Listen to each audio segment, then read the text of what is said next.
तैयार हो जाइए एक और एक्शन पैक दिन के लिए, जहां दुनिया भर के बाजारों से बेहद दमदार संकेत और भारतीय बाजारों में कल की रिकवरी के बाद के एक्शन के लिए आज आप सबका स्वागत है शेयर बाजार लाइव में। नमस्कार, मैं हूं अनिल सिंघवी। और नमस्कार, मैं हूं Deepanshu Bhandari. Global market recover होने से पहले कल भारतीय बाजार तो अच्छी तरह रिकवर हो गए। आज क्या उस रिकवरी को आगे बढ़ाएंगे? बिल्कुल दीप, और आपकी 2 दिनों की एब्सेंस में हमने बाजार में एक्शन बिल्कुल भी कम नहीं होने दिया। बिल्कुल, बहुत ज्यादा ही बढ़ा दिया। ज्यादा ही हो गया। तो आज उम्मीद करें कि थोड़ी स्टेबिलिटी लौटती हुई नजर आए, और उन सब के लिए जो ट्रिगर्स हैं वो आपकी स्क्रीन पर इस वक्त सामने कि अमेरिकी बाजारों में भरपूर तेजी होती दिखी। ऐसा नहीं कि हमें अंदाजा नहीं था भारतीय बाजारों के बंद होने के वक्त, लेकिन इतनी तेजी होगी ये अंदाजा नहीं था। 550 अंकों की दमदार तेजी आपको डाउ में दिखी और बाकी सारे इंडेक्स भी मजबूती के साथ बंद हुए। एक और खिलाड़ी आज बाजार में उतरता हुआ मेट्रो ब्रांड्स, देखते हैं कमजोर लिस्टिंग का सिलसिला इसके साथ भी रहता है या कुछ बेहतर लिस्टिंग की उम्मीदें बन सकती है। कैबिनेट और सीसीआई की आज दोपहर 1 बजे अहम बैठक है, इस पर रखिएगा नजर। और आज से शीतकालीन सत्र की होगी समाप्ति। 11 बजे ही राज्यसभा लोकसभा आज ये सत्र के लिए खत्म होंगी निश्चित काल के लिए, और उसके बाद फिर बजट सत्र शुरू होगा, तब हम फिर से संसद को चलते हुए देखेंगे। तो ये सारे ट्रिगर्स हैं जिन पर रखिएगा नजर। बिल्कुल सर, तो बजट सेशन पर नजर है। एक नया ट्रिगर नए साल के लिए बन रहा है, पर ये साल अभी भी खत्म करना है। कुछ ट्रेडिंग सेशंस बाकी हैं, और जैसा आप कह रहे थे, जो 2 दिन में मेरी एब्सेंस में इतना बड़ा उतार चढ़ाव हुआ, यूएस के मार्केट्स में बड़ी गिरावट आई, हमारे बाजार स्पेशली जो मंडे की फॉल थी, अब जो कल स्टेबिलिटी हुई है, रिकवरी हुई है, और आज भी ठीक ठाक से जो संकेत आ रहे हैं, कैसे समझें इसे और आप कहां तक रिकवरी देख रहे हैं? गिरते वक्त जब हम सपोर्ट की बात करते हैं तो बढ़ते वक्त भी रेजिस्टेंस या रुकावट के लेवल की बात करनी चाहिए। बिल्कुल। तो 1 एट ए टाइम, क्योंकि मार्केट ऐसा ही है, जिस तरह की वोलेटिलिटी है दीप, हफ्ते भर पहले कोई नहीं सोच सकता था कि 16,400 आने में हम इतना कम वक्त लगाएंगे, राइट। और जब बाजार एक तरफा बढ़कर 18,500 पहुंचा भी, तब भी वो स्पीड थी कि जो लोग दंग रह गए। अप्रैल मई के महीने में आपने देखा mid cap small cap share किस तरह से रोज बढ़ते थे। तो स्पीड के बारे में, चाहे वो बढ़ने की हो चाहे घटने की हो, अंदाजा एग्जैक्टली लगा पाना मुश्किल होता है। सालों के टारगेट महीनों के टारगेट हफ्तों में, और हफ्तों के टारगेट दिनों में आ जाते हैं, ऊपर या नीचे की तरफ दोनों। सो हमें क्या करना है? हमें सिंपल ये करना है कि जो फैक्टर्स हैं बाजार पर अपना असर डालने वाले, उन पर नजर रखनी है, और उसके बाद लेवल्स पर। तो 2 काम करने हैं। एक आंख आपकी होनी चाहिए वो फैक्टर्स पर, और फैक्टर्स 2 है इस वक्त भी। एक, ग्लोबल मार्केट्स कैसे रहते हैं, दूसरा एफआईज के फ्लोज कैसे रहते हैं। ये हमारे 2 फैक्टर हैं जिन पे हमें नजर रखनी है, ये ट्रिगर्स हैं हमारे। बिल्कुल। दूसरी नजर आपकी रहेगी लेवल्स पर, कि कौन कौन से लेवल्स को हम कब कब होल्ड करते हैं, कब कब तोड़ते हैं। तो ऊपर की तरफ जो लेवल्स हैं वो 3 लेवल्स आपको ब्रॉडली ध्यान में रखने। ब्रॉड लेवल्स बता रहा हूँ। 17,000 पहला रुकावट का लेवल है, 17,200 दूसरा रुकावट का लेवल है, और 17,400 थैंक यू वेरी मच, ये तीसरा रुकावट का लेवल है। ठीक है। नीचे की तरफ 16,600 पहला, 16,400 दूसरा, और 16,200 तीसरा। ये 200 पॉइंट का जोन है एक निफ्टी और निफ्टी के लिए, जिसके हिसाब से आपको ट्रेड करना है। तो अब इस रिकवरी में हमारा पहला टारगेट 17,000 बनता है, जिसके आसपास कल पहुंचने की कोशिश की थी। 16,935 तक पहुंचे। हो सकता है आज 17,000 की तरफ बढ़ने की आज और कल में कोशिश करें। 17,150, 17,200 दूसरा लेवल है, और तीसरा 17,400। क्योंकि आप एक चीज समझिए, जो हमने इस बार का करेक्शन देखा वो 17,640 से देखा है। 17,640 का हाई बनाकर हम वहां से 16,415 के आसपास तक पहुंचे। तो 17,600 जब तक पार नहीं होता तब तक तो बड़ी तेजी आप सोच नहीं सकते। अभी तो हम 17,600 भी नहीं सोचते हैं। तो मेरा ये समझना, उससे पहले 17,400 के आसपास बड़ी रुकावट बन सकती है। तो इन लेवल्स पर एट ए टाइम नजर रखिए। लेकिन एक चीज जो अच्छी दिख रही है, कुछ संकेत आज बेहतर होते हुए भी दिख रहे हैं। तो रिकवरी के लिहाज से आपको ये ध्यान में रखना है कि मुझे 17,200 17,400 मिलेगा तो वहां पर मुझे बेचकर निकलना है। 16,200 16,400 अगर आ जाए तो वहां पर पैसा लगाना है। ये ब्रॉड रेंज आप ध्यान में रख लीजिए। 16,200 16,400 मेरे लिए खरीदारी की रेंज है। 17,200 17,400 मेरे लिए निकल जाने की रेंज है। क्लियर है sir? As of now clear sense है, समझ गए सर। आपने संकेतों की बात करी, और आई थिंक लंबे समय बाद एफआईएस का जो संकेत है, ये आपने आज पॉजिटिव रखा है जी। कैश में फिर भी बिकवाली थी थोड़ी, पर फ्यूचर्स में बड़ा एक्शन आते हुए दिखा है, और स्पेशली जो पिछले कुछ दिनों का, आई थिंक 25 दिन हो गए जो लगातार बिकवाली करी, आज वो ट्रेंड ब्रेकेगा या नहीं पता नहीं, बट पॉजिटिव जो आपने किया ये समझाएं सर। दीप देखिए, 2 चीजें अच्छी हुई है डेटा में। पहला 1,210 करोड़ की बिकवाली अच्छी है, क्योंकि हम आमतौर पर 3,000, 3,500, 2,500 करोड़ की, और लोएस्ट लेवल पे भी हमने परसों देखी थी 2,070 करोड़ की बिकवाली थी। तो बिकवाली का प्रेशर कैश मार्केट में कम हुआ है। दूसरा, लगभग उतना घरेलू फंड ने खरीदा है, तो उनका मुकाबला किया है। अब आइए, बड़े दिनों बाद वायदा कारोबार के डेटा आपको थोड़े बेहतर होते हुए दिखे। थोड़े बेहतर है, मैं नहीं कह रहा कि बहुत ही अच्छे। क्यों? 3,068 करोड़ की इंडेक्स में खरीदारी काफी अच्छी कही जाएगी। करेक्ट? क्यों कही जाएगी? क्योंकि इतनी बड़ी इंडेक्स में खरीदारी एफआई ने पिछली बार कब की पता याद नहीं आता। तो एक चीज क्लियर कट है, कल एफआई ने तगड़ी शॉर्ट कवरिंग की है, और इंडेक्स में जो 3,068 करोड़ की खरीदारी, इसमें ओपन इंटरेस्ट घट कर आया है, तो जबरदस्त शॉर्ट कवरिंग हुई। तो कल जो इंडेक्स में खरीदारी है वो शॉर्ट कवरिंग है।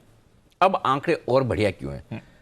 1,210 करोड़ की कैश में बिकवाली, लेकिन उसके सामने 2,164 करोड़ की स्टॉक फ्यूचर्स में खरीदारी, ओपन इंटरेस्ट बढ़कर आया है। यानी कि लंबे समय बाद नेट स्टॉक्स में एफआई ने खरीदारी की। एक चीज ध्यान में रखिए, पिछली बार जब 2-3 दिन एफआई ने बिकवाली से हाथ रोका था, तब भी नेट इंडेक्स में स्टॉक्स में खरीदारी नहीं है। ये पहली बार स्टॉक्स में एफआई की तरफ से खरीदारी का आंकड़ा आ रहा है, नेट मिला के, फ्यूचर्स और कैश मिला के। उस लिहाज से कल के आंकड़े बहुत बढ़िया है। मतलब अगर आज आप मुझे बोले कि 550 पॉइंट डाउ ऊपर है, नेस्डेक 260 पॉइंट ऊपर है, आप खुश हैं, मैं उससे ज्यादा खुश हूं कि इन्होंने बेचना रोका है। अब ये लंबा रुकेंगे नहीं रुकेंगे ये कहना मुश्किल है। क्यों मुश्किल है, उसकी रीजन भी बता देता हूं। अच्छी चीज के साथ कभी न कहीं कोई न कोई और ऐसी चीज भी होती है जिस पर नजर रखनी होती है, और वो है एफआई के इंडेक्स में लॉन्ग पोजीशन 53% से 66%। एक ही दिन में 13% इंडेक्स लॉन्ग बढ़ गए। लॉन्ग इसलिए नहीं बढ़े कि उन्होंने लॉन्ग किया है, लॉन्ग इसलिए बढ़े कि शॉर्ट काटे है। तो अगर हमारा एक्सपीरियंस ये 72-75% के आसपास इंडेक्स लॉन्ग जब हो जाते हैं, तो एफआई फिर वहां पर खरीदना बंद करते हैं। इंडेक्स को सपोर्ट नहीं मिलता। तो अभी भी कह सकते हैं 4-5-6% की गुंजाइश तो कम से कम है, और एफआई अपने इंडेक्स शॉर्ट काट सकते हैं या लॉन्ग बढ़ा सकते हैं, वो पॉसिबिलिटी है। लेकिन एक बार आप 70% के ऊपर जाने के बाद कोशिश हो जाते हैं, 60% के नीचे आने के बाद थोड़ा ये सोचने लगते हैं कि कहां से खरीदारी शुरू करेंगे। लेकिन एक ही दिन में काफी इंडेक्स लॉन्ग बढ़कर आए, तो वो हल्का सा आपको कॉशियस वाला, नेगेटिव नहीं है लेकिन सावधानी वाला सिग्नल है आपके लिए। लेकिन ओवरऑल कल के सेशन के डेटा बहुत ही बेहतरीन है, और लंबे समय बाद एफआईज के इतने क्वालिटी डेटा है। तो मैं आज बुलिश ग्लोबल मार्केट्स के बजाय ज्यादा इस बात को लेकर हूं कि एफआईज ने हाथ रोका है खरीदारी। बस ये है कि हाथ कम से कम 2-3 दिन तो रोके, 17,200 तक तो पहुंचाओ कम से कम पहले, उसके बाद देखते हैं क्या तब मजा आएगा। और एक और चीज, जो लोग आमतौर पर उम्मीद करते हैं कि 15 दिसंबर के बाद एफआई छुट्टी पे चले जाते हैं, ऐसे माहौल में ना जाए तो भी ठीक है। और आजकल एक्चुअली दीप है ना, वो जमाना भी चला गया है छुट्टी वाला, जिसकी जिक्र हम पहले भी कर रहे थे कि एक टाइम था कि 15 दिसंबर के बाद कहीं कोई काम नहीं होता था, मतलब 3 हफ्ते आप भूल जाओ, ताला लगा कर जाते थे। एक्चुअली ऐसा ही होता था, मोबाइल होते नहीं थे, लैंडलाइन पे कोई फोन उठाएगा नहीं। वहाँ मतलब हमारे यहाँ के कल्चर में और बाहर के डेवलप कंट्रीज के कल्चर में ये बड़ा फर्क है ना। अभी तो हम भी उस दिन बात करते हैं ना कि ऑफिस आवर्स के बाद मैं आपको फोन नहीं कर सकता, ऐसा बिल आने वाला है, सोच रहे हैं होगा नहीं सर। लेकिन वही है, तो वो कल्चर था। लेकिन अब धीमे धीमे क्योंकि कनेक्टिविटी इतनी ज़्यादा हो गई, अगर आप कहीं भी किसी आइलैंड पर भी छुट्टियां मनाने गए हैं और आप अपना लैपटॉप है, अगर आपके पास इंटरनेट कनेक्शन है, तो मतलब आप दिन में आधा घंटा भी दें, चलिए आप फैमिली के साथ छुट्टी मना रहे हैं 23 घंटा, आप फैमिली आधा घंटा 1 घंटा भी दें, तो वो कर रहे हैं एफआई, इसलिए एक्शन उतना कोई खास कम हुआ नहीं है। सो ये सोच लेना कि छुट्टियों के मूड माहौल में एफआई ना खरीदेंगे ना बेचेंगे, इस पे पुनर्विचार करने की जरूरत है। हो रहा है, एक्शन तो हो रहा है, या फिर और ज्यादा मान लेता हूं लास्ट हफ्ते में देखेंगे, लास्ट हफ्ते में देखेंगे, कम से कम इस हफ्ते तक तो अभी तक कोई किसी तरह का एक्शन, कोई न कल कम हुआ है, न परसों कम हुआ है, न आज कम हुआ है। ठीक है सर, चलिए नजर रखते हैं इस पर। आइए फिर आज का सेटअप भी समझाएं सर। अच्छी बात यह है कि ज्यादातर में पॉजिटिव आंकड़े ही देख रहे हैं। आज सबसे पहले ग्लोबल संकेत पॉजिटिव है, अमेरिका में उम्मीद से बेहतर तेजी, और कल की तेजी अमेरिका की क्वालिटी वाली तेजी है दीप, उसकी रीजन बताता हूँ। सिर्फ तेजी होना या 560 अंक डाउ बढ़ जाना कोई खास बात नहीं है, क्योंकि आपने देखा 2 दिन पहले भी 500 पॉइंट की गिरावट डाउ में दिखी थी, लेकिन सामने आपके लिए नेस्डेक और S&P रुकते हुए दिख रहे हैं। मजा तब है, 2 वजह से मजा आता है तेजी में। एक, दिन की ऊंचाइयों पर जाकर इंडेक्स बंद हो, यानी कि आप नेक्स्ट डे के लिए कॉन्फिडेंट है, वो आपको दिख रहा है नेस्डेक में, डाउ में, रसेल 2000 में, S&P में। दूसरा, बढ़ने की वजह आपको क्लियर होनी चाहिए तो बढ़ने की वजह ये कि ओमिक्रॉन का डर कम हो रहा, खतरा कम नहीं हुआ है, डर कम हुआ है ना। तो वो एक दूसरा चीज़ कि जिसकी वजह से आप गिर रहे हैं, अगर वहीं से आपको कॉन्फिडेंस आता है कि कम खतरनाक है, डेथ रेट कम है, या जो भी आप कंफर्ट लेना चाहें, वो दूसरी वजह। तीसरी वजह जो है कल की तेजी में जो मुझे अच्छी क्वालिटी वाली लग रही है, और वो ये है कि खरीदारी सिर्फ डाउ में या नेस्डेक में नहीं है, आपको चारों इंडेक्स एक साथ और उतनी ही मजबूती से बढ़ते हैं। ब्रॉड बेस्ड रैली है, तो अमेरिका में भी कोई छुट्टी नहीं है जी। वहां के लोग भी काम कर रहे हैं एब्सोल्युटली, और दम लगा कर रहे हैं। आप देखिए ना, मतलब रसेल 2003% बढ़ना, 2.5% नेस्डेक बढ़ना, 1.5-2% की आपकी दिग्गज इंडेक्स में इतनी तेजी, तो 3 बड़े कारण हैं जिसकी वजह से ग्लोबल संकेत मुझे बहुत मजबूत दिख रहे हैं। तो मतलब वो आज एक तरह से यूं कह सकते हैं टाई है जी। किसके संकेत ज्यादा बेहतर हैं, ग्लोबल या एफआईज के? दोनों के संकेत बहुत ही मजबूत दिख रहे हैं।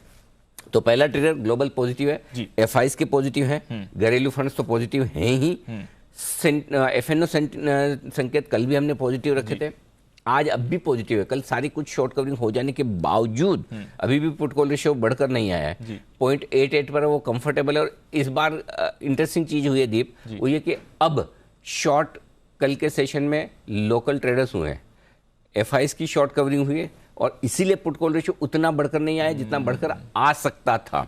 तो अब शायद ट्रेडर्स शॉर्ट कवरिंग की कोशिश करेंगे। सेंटीमेंट नेगेटिव से न्यूट्रल हुआ है, ट्रेंड तो नेगेटिव ही है भाई, इसमें बदलाव में अभी वक्त लगेगा, टाइम लगेगा। ठीक है सर, लेवल्स बताएं आज के लिए फिर। 16,775, 16,840 इस रेंज में आप कहीं शुरुआत करने की कोशिश करेंगे। सपोर्ट माफ कीजिएगा, ये आपके लिए सपोर्ट जोन है आज 16,775, 16,840। आप देखिए कल आप बंदी 16,770 पर हुए, लेकिन उसके ऊपर का मैं दे रहा हूँ क्योंकि गैप से ओपनिंग की मैं उम्मीद कर रहा हूँ। कम से कम जितना एसजेएक्स निफ्टी दिखा रहा है 40-50 पॉइंट, उतना तो मिलेगा ही, ज़्यादा ना मिले तो भी। तो इसलिए ये आपका पहला सपोर्ट जोन है गैप से खुलने के बाद। 16,625, 16,700 strong bye zone, short covering भी करनी है, फ्रेश खरीदारी भी। ऊपर 16,890, 16,925 ये वो रेंज है जहां पर बाजार पहले पहुंचने की कोशिश करेगा, और इसको पार करके निकला तो 16,965 से 17,050। अब आप देखेंगे आज ये अनिल जी को क्या हुआ, सारे ऐसे लेवल्स दे रहे हैं जो याद करना मुश्किल है, मुझे पता है। टक्कर वाले, हाँ, जय टक्कर टाइप्स वाले लेवल तो मुश्किल है, तो याद करो। नहीं कर सकते तो लिख के रखो, और नहीं तो अगर आप स्मार्ट हैं और आपका फोन भी स्मार्टफोन है तो स्क्रीनशॉट क्लिक करके रखें, सिंपल। ठीक है सर। बैंक निफ्टी 34,400, 34,600 ये आज के लिए सपोर्ट जोन है। इसके नीचे जाने की संभावना, आशंका काफी कम है, नहीं के बराबर है, लेकिन अगर कुछ हुआ तो 33,900, 34,025 मजबूत बाय जोन के तौर पर। ऊपर 34,900, 35,050 यहां तक जाने की कोशिश निफ्टी करेगा, बैंक निफ्टी एक बार करेगा। और दीप मैं बता दूं आपको, ये ध्यान नहीं हुआ क्योंकि कल आप छुट्टी पर थे, क्लोजिंग शो में 3:15 बजे के आसपास बैंक निफ्टी पर लॉन्ग पोजीशन बनाकर जाने की राय भी दी थी, तो वो भी ये थी। तो ये सब है, और इसके अलावा ऊपर की तरफ 35,225, 35,325 ये वो रेंज है जहां तक बैंक निफ्टी जाने की कोशिश कर सकता है। और इस बीच बड़ी और ब्रेकिंग खबर आपकी स्क्रीन पर आती हुई दिख रही है। जी एंटरटेनमेंट के बोर्ड ने सोनी के साथ मर्जर को मंजूरी दे दी है। 90 दिनों का एक्सक्लूसिव पीरियड आज खत्म होने जा रहा था, उस समय के खत्म होने के पहले जी एंटरटेनमेंट के बोर्ड ने बाइंडिंग एग्रीमेंट किया, यानी कि अब मर्जर होगा तो सिर्फ सोनी के साथ में। पहले 90 दिन के लिए नॉन बाइंडिंग एग्रीमेंट था, यानी कि दोनों पार्टियां अगर चाहती तो हट भी सकती थी, लेकिन 90 दिनों के नेगोशिएशन, बातचीत, सब कुछ मेल मुलाकात के बाद अब इस निष्कर्ष पर सोनी और जी एंटरटेनमेंट के बोर्ड पहुंचे जहां पर वो मर्जर को मंजूरी दे रहे हैं। तो फाइनली एक बड़ी डील इस वक्त होती हुई दिख रही, तो सोनी और जी की डील को जी के बोर्ड ने मंजूरी दे दी है। बिल्कुल सर, फ्रेश इशू भी यहाँ पर होने वाला है, कुछ नए शेयर्स इशू किए जाएंगे और नई इन्वेस्टमेंट्स भी आने वाली हैं इस मर्जर के तहत। ये आपके सामने अभी अभी डिटेल्स आती हुई दिख रही हैं। साथ ही जो वैल्यूएशंस हैं उस पर भी सहमति बन गई है, तो ये भी एक बात है कि दोनों कंपनीज़ की तरफ से इस पर सहमति बनी है। डिटेल्स शेयर होल्डिंग को लेकर भी काफ़ी इंटरेस्टिंग आपके सामने आती हुई दिखेंगी, उसके बारे में भी हम आपको बताएंगे। बट थोड़ा फ्रेश इशू ऑफ शेयर्स होने वाला है, तो ये इंटरेस्टिंग रहेगा। प्रमोटर्स की शेयर होल्डिंग 4% की यहाँ पर इस समय दिखा रहा है। जो सोनी की है वो करीब 51% की होगी। पब्लिक शेयर होल्डिंग 45% की निकल कर आ रही है। मैंने राउंड ऑफ करके बताया जी, तो थोड़ा वैसा है। बिल्कुल 50% से कुछ ज़्यादा सोनी होल्ड करेगा। 4% अभी मौजूदा प्रोमोटर्स जो हैं उनकी होल्डिंग 4% है और बाकी पब्लिक के पास रहती है। लेकिन देखते हैं कि अब नया शेयर होल्डिंग स्ट्रक्चर किस तरह का होगा, जहां पर कुछ राइट्स इशू लाने की भी बात हो रही है। तो डील की सारी डिटेल्स आपके लिए आने की तैयारी में, तो एक एक करके हम आपके सामने डील की सारी डिटेल्स रखेंगे, क्या कुछ होता दिख रहा है। लेकिन फिलहाल ये बड़ी खबर आपकी स्क्रीन पर फ्लैश होती हुई दिख रही है। जी एंटरटेनमेंट और सोनी पिक्चर्स का मर्जर्स यहाँ पर होता हुआ दिख रहा है इस वक्त। तो एक बड़ा एक्शन इस वक्त होता हुआ दिख रहा है, ये आपके लिए है। बोनस शेयर्स इशू किए जाएंगे सर, ये मैं पढ़ रहा हूँ, ये इंटरेस्टिंग है कि पहले सब डिवीजन किया जाएगा शेयर्स का और फिर जो ये बोनस शेयर्स हैं उन्हें अलॉट किया जाएगा एग्जिस्टिंग शेयर्स को। और जो आप राइट्स इशू की बात कर रहे थे, आई थिंक करीब 8,000 करोड़ का निकल कर आ रहा है। आई थिंक लगभग उतने का राइट्स इशू भी निकल कर आ रहा है। 7950 करोड़ के आसपास का वो निकल कर आ रहा है, उसे किया जाएगा। फ्रेश इन्फ्यूजन की बात की जा रही है और जो पोस्ट शेयर होल्डिंग अग्रीमेंट है वो भी काफ़ी इंटरेस्टिंग निकल कर आ रहा है। तो करीब 1100 करोड़ का टोटल निवेश की बात की जा रही है। 11,000 करोड़ 11,000 करोड़ के टोटल फ्रेश इशू की बात की जा रही है। 11,000 करोड़ का नया निवेश होगा। 7,950 करोड़, राउंड फिगर में आप 8,000 करोड़ समझ लीजिए, 8,000 करोड़ के आसपास का राइट्स इशू होगा, जो कि फिलहाल जी एंटरटेनमेंट के जो मौजूदा शेयर धारक हैं उनको ये राइट्स इशू दिया जाएगा। ये इंटरेस्टिंग होगा, काफ़ी इंटरेस्टिंग है। तो कुल मिलाकर ये एक बड़ी डील आपके लिए होती हुई दिख रही है। मीडिया स्पेस की एक बड़ी कंपनी बनने की तैयारी में पुनीत गोयनका इस नई कंपनी के सीईओ बने रहेंगे। अभी भी वो एमडी और सीईओ हैं, वही बने रहेंगे। सीईओ भी नई कंपनी के भी, मर्ज एंटिटी के भी सीईओ वो बने रहेंगे। इस मर्जर के बाद भी वो इसे आगे होल्ड करते रहेंगे। तो ये कुछ एक डिटेल्स हैं। बाकी डिटेल्स हम जल्दी आपके सामने रखने की कोशिश करेंगे और क्या कुछ डिटेल्स आती हैं इस वक्त। संजीव भसीन साहब हमारे साथ कार्यक्रम में शामिल हो रहे हैं, आईएफएल सिक्योरिटीज़ के डायरेक्टर। भसीन साहब गुड मॉर्निंग, स्वागत है आपका। फाइनली 90 दिनों के नॉन बाइंडिंग एग्रीमेंट के बाद जी एंटरटेनमेंट और सोनी के बीच में इस डील को मंजूरी मिल चुकी है और अब ये बाइंडिंग एग्रीमेंट की तरफ बढ़ चुके हैं। बताएं सर, क्या है आपका ऑब्जर्वेशन, क्या है आपकी राय, पहला रिएक्शन। गुड मॉर्निंग अनिल जी। तो आपको मुबारक हो और साथ में सारे व्यूअर्स को कि एक तो शेयर है जो न्यू हाई जा रहा है, जबकि इंडेक्स सबको चपट में लेके बैठा है। Very very big positive sir. और ये बता रहा है कि अंडर वैल्यूएशन जो कुछ एक्सटेंट तक करेक्ट हो गई है, अब उसकी री रेटिंग मेरे हिसाब से इज ऑन द कार्ड। तो 450 से 450 का भाव होएगा और भाव के अलावा the business gets a new identity, a new outlook. और जो हिकअप था on debt and other issues वो जाते हैं। और आपको पता है media led by Zee business is doing an excellent job. So I think this is a thumbs up from the market और इस कारण से मुझे लगता है market should welcome this. Market के लिए बहुत अच्छी खबर और मार्केट शुड वेलकम दिस। बसिन साहब रहे हैं आप लाइन पर, एक बार जल्दी से विकास सेठी साहब भी हैं, उनकी भी एक बार राय ली जाए। सेठी साहब, आप लगातार बुलिश भी रहे हैं और आप कह भी रहे थे कि डील होने की तैयारी में है। कल भी आप यही बात कर रहे थे जब मैंने आपसे जी पर राय ली थी। बताएं सर, अब फाइनली जो खबर आ रही है वो ये कि राइट्स इशू भी होगा, 9,500 करोड़ रुपए के आसपास, 7,950 करोड़ रुपए के आसपास का 11,000 करोड़ का नया निवेश होगा। मर्ज एंटिटी अब और दोनों ही कंपनियां बाइंडिंग एग्रीमेंट में बढ़ रही है। बताएं sir. Good morning Anil ji. बिल्कुल बहुत ही पॉजिटिव न्यूज है। कल भी दोपहर को इस विषय पे चर्चा हो रही थी जब इनकी मीटिंग हुई थी और मेरा ये मानना था कि ये डील हो जाएगी और हो जाएगी तो उसके बाद बहुत अच्छे री रेट होने के पूरे स्टॉक के संभावना है। बिकॉज देखिए, एक तो और इसमें जो नए जो डेवलपमेंट है, फ्रेश फंड इन्फ्यूजन, वो भी एक बहुत बड़ा पॉजिटिव है जिसको बाजार अभी तक वो एक अननोन आप मान सकते हो। जो ये जो फ्रेश फंड इन्फ्यूजन आया है, बाकी तो ठीक है बाजार में अटकलें थी। और हमने ये जब न्यूज पहली बार आई थी तब भी देखा था स्टॉक में एक जबरदस्त 30-40% का मूव आया था। 500 रुपए के आसपास तक स्टॉक गया था। फिर इन्वेस्टरों के जो दिक्कतों के वजह से या उन्होंने जो लीगली केसेस फाइल किए उसके वजह से हमने गिरावट देखी। बट ऑल इन ऑल ये मर्जर बहुत ही पॉजिटिव है। एक तो स्केल का एडवांटेज मिलेगा, फिर आपके ये दोनों कंपनियां मर्ज होने के बाद आज भारत की सबसे बड़ी मीडिया कंपनी हो जाएगी विद 30 से 35% मार्केट शेयर इंडियन व्यूअरशिप में, और कई इंटरनेशनल कंट्रीज में इनके प्रेजेंस हो ही जाएंगे। और उसके अलावा जो एक फंड इन्फ्यूजन होगा, फिर आपके इनके जो ओटीटी प्लेटफॉर्म भी है दोनों के, ZEE5 और सोनी लिव, मुझे लगता है वो दोनों का भी जो मर्ज होने के बाद मुझे लगता है it sounds very very very positive. और मुझे लगता है इस स्टॉक में आज एक अच्छा दमदार उछाल देखने को मिलेगा।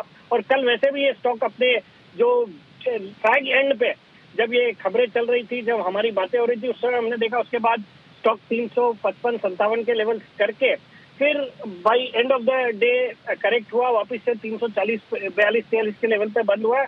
मुझे लगता है आज ये स्टॉक बहुत ही अच्छा करना चाहिए। बिल्कुल, तो आज अच्छा करना चाहिए स्टॉक। और भसीन साहब भी है हमारे साथ। भसीन साहब, सोनी ग्रोथ कैपिटल भी लेने वाला है, राइट्स इशू भी आ रहा है, फ्रेश कैपिटल इन्फ्यूजन होने वाला है। सर अब बताएं, क्योंकि डील अब फाइनली आ गई हमारे सामने, स्टॉक पर क्या राय बनती है, आप कौन से लेवल्स पर रखेंगे नजर? तो दीपांशु देखिए, as a disclosure we are invested in this stock, और हमने तो 180 पे सर डाला था जब हम इसको रेकमेंड भी नहीं कर सकते थे आपके चैनल पे, और हमें अभी भी लगता है 450 पौने 500 will be the first hurdle which it will get है। But Deepanshu, aside from price, the business model has change, and such a business, Zee was very well run. It was only the handicap of getting into other businesses or leverage जो था, which put a bad entity to it, or put pressure on the financials. अब with capital infusion and the type of growth आप India में देख रहे हैं on media, OTT, I think this is a must have in a portfolio. And aside from the upside, I would say you must add it at this price and keep adding on declines, but you must have Zee in your portfolio.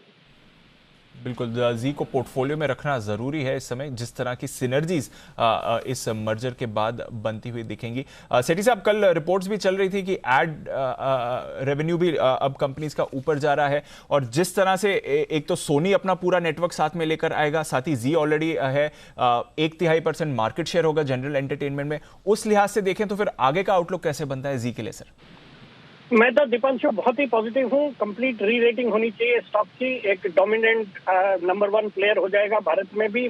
और मुझे लगता है ये stock यहाँ से जल्दबाजी नहीं करनी है। जिन्होंने निवेश किया हुआ है शॉर्ट टर्म के नजरिए से इसको नहीं देखें।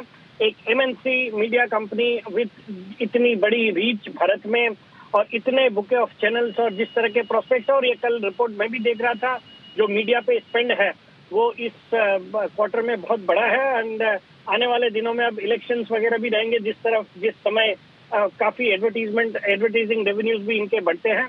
मुझे लगता है इस स्टॉक को एक मीडियम से लंबी अवधि के लिए यहाँ से बिल्कुल राइड करना चाहिए, जल्दबाजी नहीं करनी चाहिए। और मेरा इसमें 9 से 12 महीने में कम से कम 500-550 रुपए तक के लेवल्स का टारगेट है।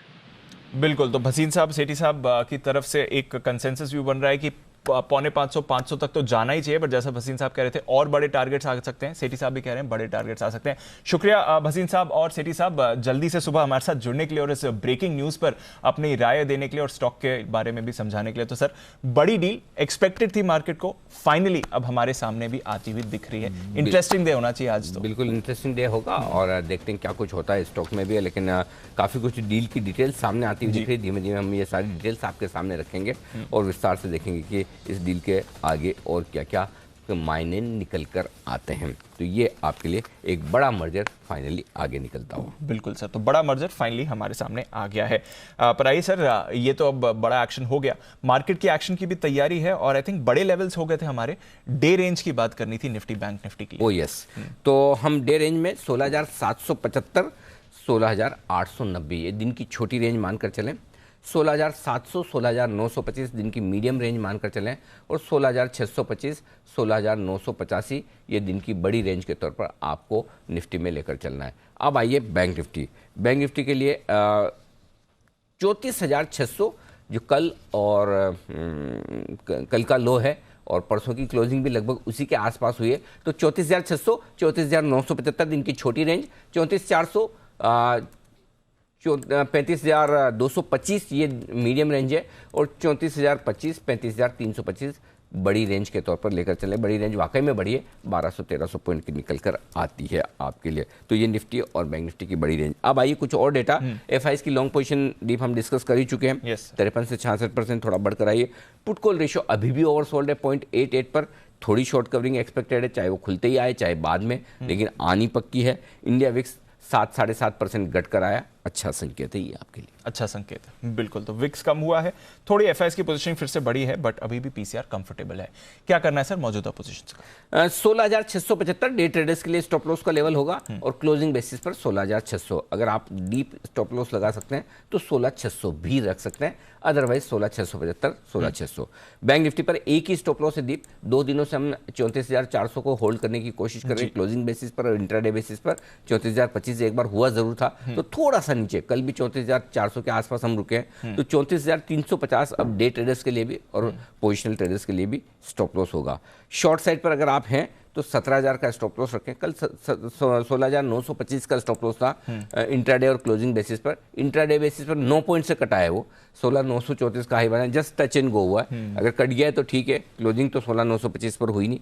कायदे से स्टॉप लॉस आज भी वही होता है, लेकिन थोड़ी सी और रिस्क लेंगे बदले हुए मूड माहौल के साथ। 17,000 अभी आपका स्टॉप लॉस होना चाहिए निफ्टी और बैंक निफ्टी पर इंट्राडे और क्लोजिंग बेसिस पर। और वही बैंक निफ्टी पर 35,150 का कल स्टॉप लॉस दिया था, 35,050 से घूम गया। आज थोड़ा सा स्टॉप लॉस नीचे कर रहा हूँ, 35,050 का ही कर रहे हैं, उतना ही काफ़ी है। अगर इसके ऊपर निकले डे ट्रेडर्स भी शॉर्ट काट सकते हैं और पोजिशनल ट्रेडर्स भी अगर इसके ऊपर बंद हो तो शॉर्ट काट सकते हैं। अंडरस्टूड सर, थोड़ी जर्नी है, बट देखते हैं आज अगर कवर होती है या नहीं। नई पोजीशन सर? नई पोजीशन खरीदारी करने की राय है। निफ्टी पर कल के लोज के आसपास का स्टॉप लॉस, कल का लो है 16,688, 16,675 के स्टॉप से खरीदिए। 16,840 पहला टारगेट है, 16,875 दूसरा, 16,925 और 16,965 मीडियम टारगेट और फाइनल टारगेट इस रिकवरी के 16,985, 17,050 तक के लिए आज और कल के लिए आपके लिए निकल कर आते हैं। अब आइए बेचने की राय। बेचना है, कहाँ से बेचा जाए? 16,935 कल का हाई है, वहाँ से मूड बनाना शुरू करें। मूड माहौल देखें, डाउ फ्यूचर्स, बाकी एशियाई बाजार वगैरह देखें, वहाँ से सोच सकते हैं। लेकिन अच्छी रेंज जहाँ पर आप सेफ है बेचने के लिहाज से वो 16,965 करें, इसको 975 की बजाय 16,965 से 17,050 इस रेंज में आप बेच सकते हैं। 17,150 का स्टॉप लॉस होना चाहिए, 16,935 और उसके अलावा 16,890, 16,840, 16,775 और 16,700 ये सारे लेवल्स हैं जिनके लिए आपको करनी है बिकवाली। अब आइए दीप बैंक निफ्टी जी। 34,350 कल के लो से थोड़ा सा नीचे स्टॉप लॉस होगा, खरीदना है 34,900, 34,975 दो छोटे टारगेट हैं। चाहे तो एक टारगेट पहले 34,800 का भी रख सकते हैं, बाकी मीडियम टारगेट आपके बनेंगे 35,050, 35,125 और बड़े टारगेट और फाइनल टारगेट 35,225, 35,325 के कल तक के लिए निकल कर आते हैं बैंक निफ्टी पर। और जो लोग शॉर्ट करना चाहते हैं दीप बैंक निफ्टी, सबसे बढ़िया रेंज शॉर्ट करने की है 35,225, 35,325 में। अब अगर आप मूड माहौल के साथ 35,000 के आसपास से 34,975, 35,050, 35,125 अलग अलग लेवल है जहां पर आप सोच सकते हैं शॉर्ट करने के लिए, लेकिन सेफ रेंज है 35,225, 35,525, 325। स्टॉप लॉस दूर का होगा 35,525 का, क्योंकि निफ्टी की बैंक निफ्टी की रेंज दिन की बहुत बड़ी बड़ी होती दिख रही है, इसलिए छोटे स्टॉप लॉस मेरे पास है नहीं। सीधी बात है। 35,050 पहला टारगेट, 34,975 दूसरा टारगेट, 34,900, 34,800 मीडियम टारगेट और फाइनल टारगेट आपके लिए 34,700 और 34,625 का निकल कर आते हैं अगर आप शॉर्ट करते हैं। Understood sir. चलिए, ये हैं आपके लिए सारी डिटेल्स जहां पर आपको रखनी है नजर।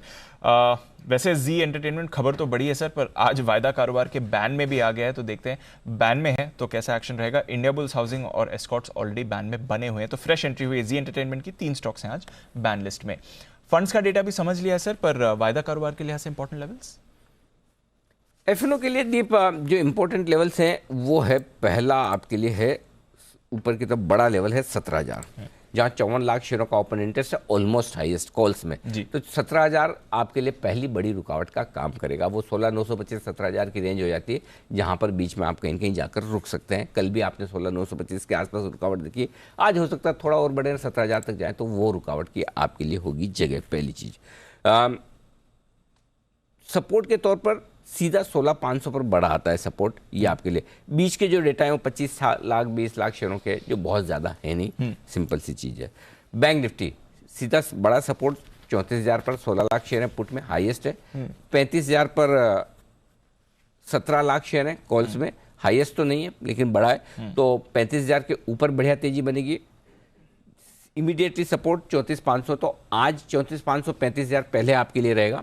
इसके पार किसी तरफ निकले तो 150 से 200 पॉइंट की जगह और बनेगी। ये बैंक निफ्टी के डेटा है। Understood sir. तो चलिए ये है आपके लिए सारे इंपॉर्टेंट डेटा आज के लिए। और एक चीज़ और बता दूं दीप, कल हमने 34,600 के आसपास बैंक निफ्टी में खरीदारी करने की राय दी थी स्पॉट लेवल पर, 34,400 के स्टॉप लॉस के साथ। तो कल के लो का आपको स्टॉप लॉस रखना है 34,775, 34,900, 34,975, ये 3 टारगेट के लिए। तो अगर आज एक गैप मिले और इस रेंज में आपको मिले, वहाँ पार्टली प्रॉफिट बुक कर सकते हैं। 34,500 का कॉल ऑप्शन भी खरीदने की राय दी थी 330 रुपये पर, वहाँ पर भी 440, 490, 540 के टारगेट हैं, वहाँ भी आपको गैप मिले तो प्रॉफिट बुक करिए। Understood sir. तो चलिए ये है आपके लिए कल की कॉल का भी अपडेट और आज की पूरी स्ट्रैटेजी पर बात करनी है सर। आज की लिस्टिंग की मेट्रो ब्रांड्स, ये तो जानना जरूरी है सर, किस तरह की रह सकती है लिस्टिंग? मेट्रो ब्रांड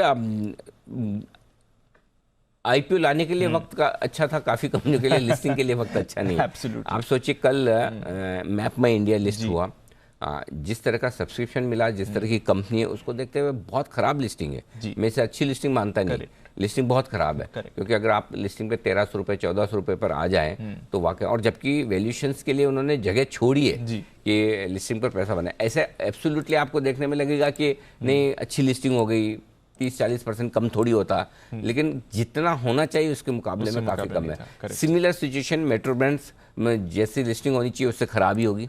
हो सकता है 10 से 15% नीचे लिस्ट हो स्टॉक, आराम से 500 रुपये की इश्यू प्राइस है। तो जोखिम लेने वाले इन्वेस्टर्स को ही हमने कहा हाई रिस्क लेने वाले इन्वेस्टर्स का मतलब यही है कि आप लिस्टिंग के दिन नीचे देखने के लिए तैयार हैं। हाई रिस्क लेने वाले की डेफिनेशन ये है, क्योंकि आप जब लॉन्ग टर्म के लिए पैसा लगाते हैं तो आपको शॉर्ट टर्म मार्केट मूवमेंट से हटना पड़ता है। Short term market movement, market खराब हो गया, हाल ही के लिस्टेड आईपीओ में सेलिंग है, एंकर बुक जिस दिन खुलती है उस दिन बिकवाली आती है, जो आप लिस्टिंग की उम्मीद करते हैं उससे खराब लिस्टिंग होती है। यही सारी चीज़ें हाई रिस्क इन्वेस्टर्स के लिए होती है। तो अगर आपने लॉन्ग टर्म के लिए पैसा लगाया, होल्ड करें, कोई बात नहीं। थोड़ा अच्छा गिरावट आ जाए, अब अच्छी गिरावट क्या हो सकती है, 15-20%, 25%, भगवान जाने। तो देखते हैं कहाँ सेटल होता है, उसके बाद देखते हैं। अगर अच्छे लेवल पे मिले तो फिर आप फ्रेश खरीदारी लॉन्ग टर्म्स के लिहाज से कर सकते हैं। कंपनी अच्छी है, ब्रांड अच्छी है, वैल्यूएशंस भी बहुत ज़्यादा खराब नहीं है, थोड़े सस्ते होते तो बेहतर था। तो आज लिस्टिंग के बाद वैल्यूएशंस करेक्ट हो जाएंगे, सही हो जाएंगे, तो आपको धीरे धीरे ये स्टॉक बाद में मौका दे सकता है खरीदारी करने का। लेकिन लिस्टिंग तो खराब ही होगी, लिस्टिंग खराब होगी। और मेरे लिए इशू प्राइस के नीचे फिर लिस्ट हो तो मतलब नहीं, फिर तो कोई भी, फिर वो 10% नीचे लिस्ट होता है या 30% नीचे लिस्ट होता है, जिसने लगाया वो तो फंस ही गया। सो इसलिए उनको तो इंतजार करना ही पड़ता है। तो लिस्टिंग मेरे हिसाब से 10-15% नीचे लिस्टिंग हो सकती है, 10-15% नीचे। चलिए ठीक है, लिस्टिंग के बाद देखेंगे क्या करना है आगे, और अगर और गिरावट आती है तो फिर शायद फंडामेंटली इन्वेस्ट करने का मौका भी आपको इस पर मिलेगा। मेट्रो ब्रांड्स लिस्टिंग के लिए हो जाइए तैयार। आइए फिर जो बाकी खबरें हैं वहां पर डाल देते हैं नजर। कुछ ब्रोकरेज एक्शन भी है जो जानना जरूरी है। मानसी, देवांशी और आशीष है हमारे साथ तैयार। मॉर्निंग मानसी, बताएं आज के ट्रिगर्स। Good morning Deepanshu. एक तो दीपक नाइट्राइट पूंजी जुटाने को लेकर बोर्ड बैठक है जिस पर नजर रहेगी। इसके अलावा प्रेसिशन वायर स्टॉक स्प्लिट की आज एक्स डेट है। India bulls real estate equity share या कन्वर्टेबल सिक्योरिटीज के जरिए कंपनी पूंजी जुटाने को लेकर एक बोर्ड बैठक करने जा रही है। वहीं डिश टीवी और येस बैंक की मैटर पर एनसीएलटी में आज सुनवाई होने की संभावना है, तो इस पर भी नजर रहेगी। प्राइस बैंड में जो चेंजेस हुए हैं, एमटीएनएल का प्राइस बैंड 20% से 10% पर और निटको लिमिटेड 10% से 10% होता हुआ दिखा है। साथ ही पावर ग्रिड 4 रुपए के अंतरिम डिविडेंड और 3 रुपए के स्पेशल डिविडेंड्स दिए थे, जो कि एक्स डेट ट्रेड होते हुए आज दिखेंगे। CMS info system IPO update, पहले दिन तक 40% आईपीओ यहां पर भरता हुआ दिखा, जिसमें रिटेल हिस्सा 79%। आईपीओ की डेट्स जो है 21 से 23 दिसंबर की और प्राइस बैंड 205 से 216 का है। इशू का साइज 1100 करोड़ का है। तो ये IPO update CMS info systems का। ओके, तो ये है आपके लिए सीएमएस इंफो सिस्टम्स जो तैयार है अपडेट इसका, और साथ ही बाकी आज के ट्रिगर्स। आइए खबरें जाने देवांशी के साथ। मॉर्निंग देवांशी, बताएं। Good morning Deepanshu. आज सबसे पहले इंडिया सीमेंट्स, इसके लिए पॉजिटिव खबर आती हुई दिख रही है, जहां पे आर के दमानी और फैमिली ने यहां पे करीब 2% हिस्सेदारी खरीदी है। अब वो पूरी जो फैमिली है उनका जो टोटल हिस्सा है कंपनी में वो बढ़ चुका है, 22.76% हो चुका है, जो कि पहले 20.73% था। इसके साथ ही आईओसी पर नजर रखें, जहाँ पे पश्चिम बंगाल के हल्दिया रिफाइनरी में आग लगने के चलते एक बड़ा हादसा होता हुआ दिखा था। 3 लोगों की मौत होती हुई दिखी थी और करीब 40 लोगों से भी ज़्यादा घायल होते हुए दिखे, और इसी के चलते आज ये स्टॉक पर थोड़ा सा सेंटिमेंटल इम्पैक्ट देखने मिल सकता है। वेस्कॉन इंजीनियरिंग वेदांता लिमिटेड से कंपनी को करीब 200 करोड़ का एक रेसिडेंशियल कॉम्प्लेक्स के निर्माण करने के लिए एक ऑर्डर मिलता हुआ दिखा है। और साथ ही टेक सॉल्यूशंस पर नजर करें, क्योंकि मद्रास हाईकोर्ट के आदेश पर कंपनी ने अपने CRO कारोबार जो नाविटास है उसमें हिस्सा बिक्री के लिए जो करार किया था अब वो रद्द कर दिया है। इसके चलते आज थोड़ा सा नेगेटिव इम्पैक्ट इस पर भी देखने मिल सकता है। और साथ ही ब्लॉक डील में इन्फो सिस्टम यानी कि मैपमा इंडिया पर कल 2 ब्लॉक डील्स होती हुई दिखी, जहां पे फिडेलिटी इन्वेस्टमेंट ट्रस्ट ने इस कंपनी में थोड़े से शेयर्स खरीदे हैं, करीब 3,18,000, और साथ ही गोल्डमैन सैक्स फंड ने भी यहां पे थोड़े से शेयर्स खरीदे हैं, जो कि 3,76,000 शेयर्स हैं, 1,393 रुपीज़ प्रति शेयर पर। ये सारी ब्लॉक डील्स होती हुई दिखी और इन सब पर आपको नजर करनी चाहिए। बिल्कुल, तो नज़र रखते हैं इन सभी शेयर्स पर और नज़र रखते हैं आज के ब्रोकरेज एक्शन पर भी। आइए जान लेते हैं आज की कुछ दमदार रिपोर्ट्स FIR में।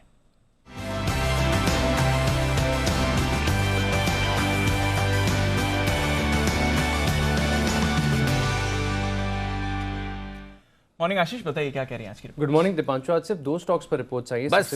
सिर्फ 2 रिपोर्ट 4 है। अच्छा, ओके। स्टॉक्स 2 है, रिपोर्ट 4 2 है सर।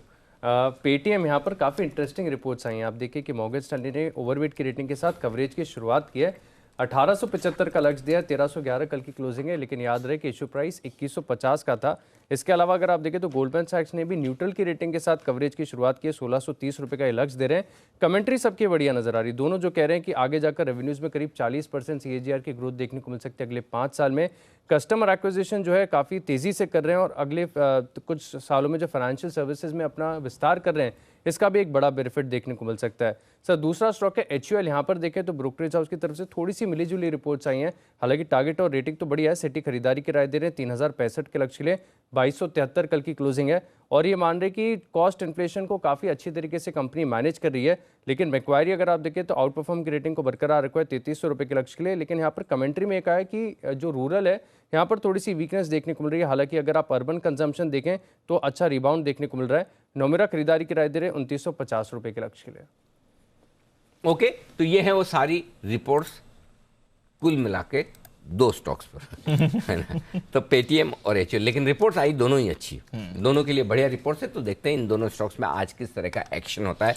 एक्शन के लिए तैयार है हमारे सारे एक्सपर्ट्स, बिगुल के साथ करते हैं स्वागत।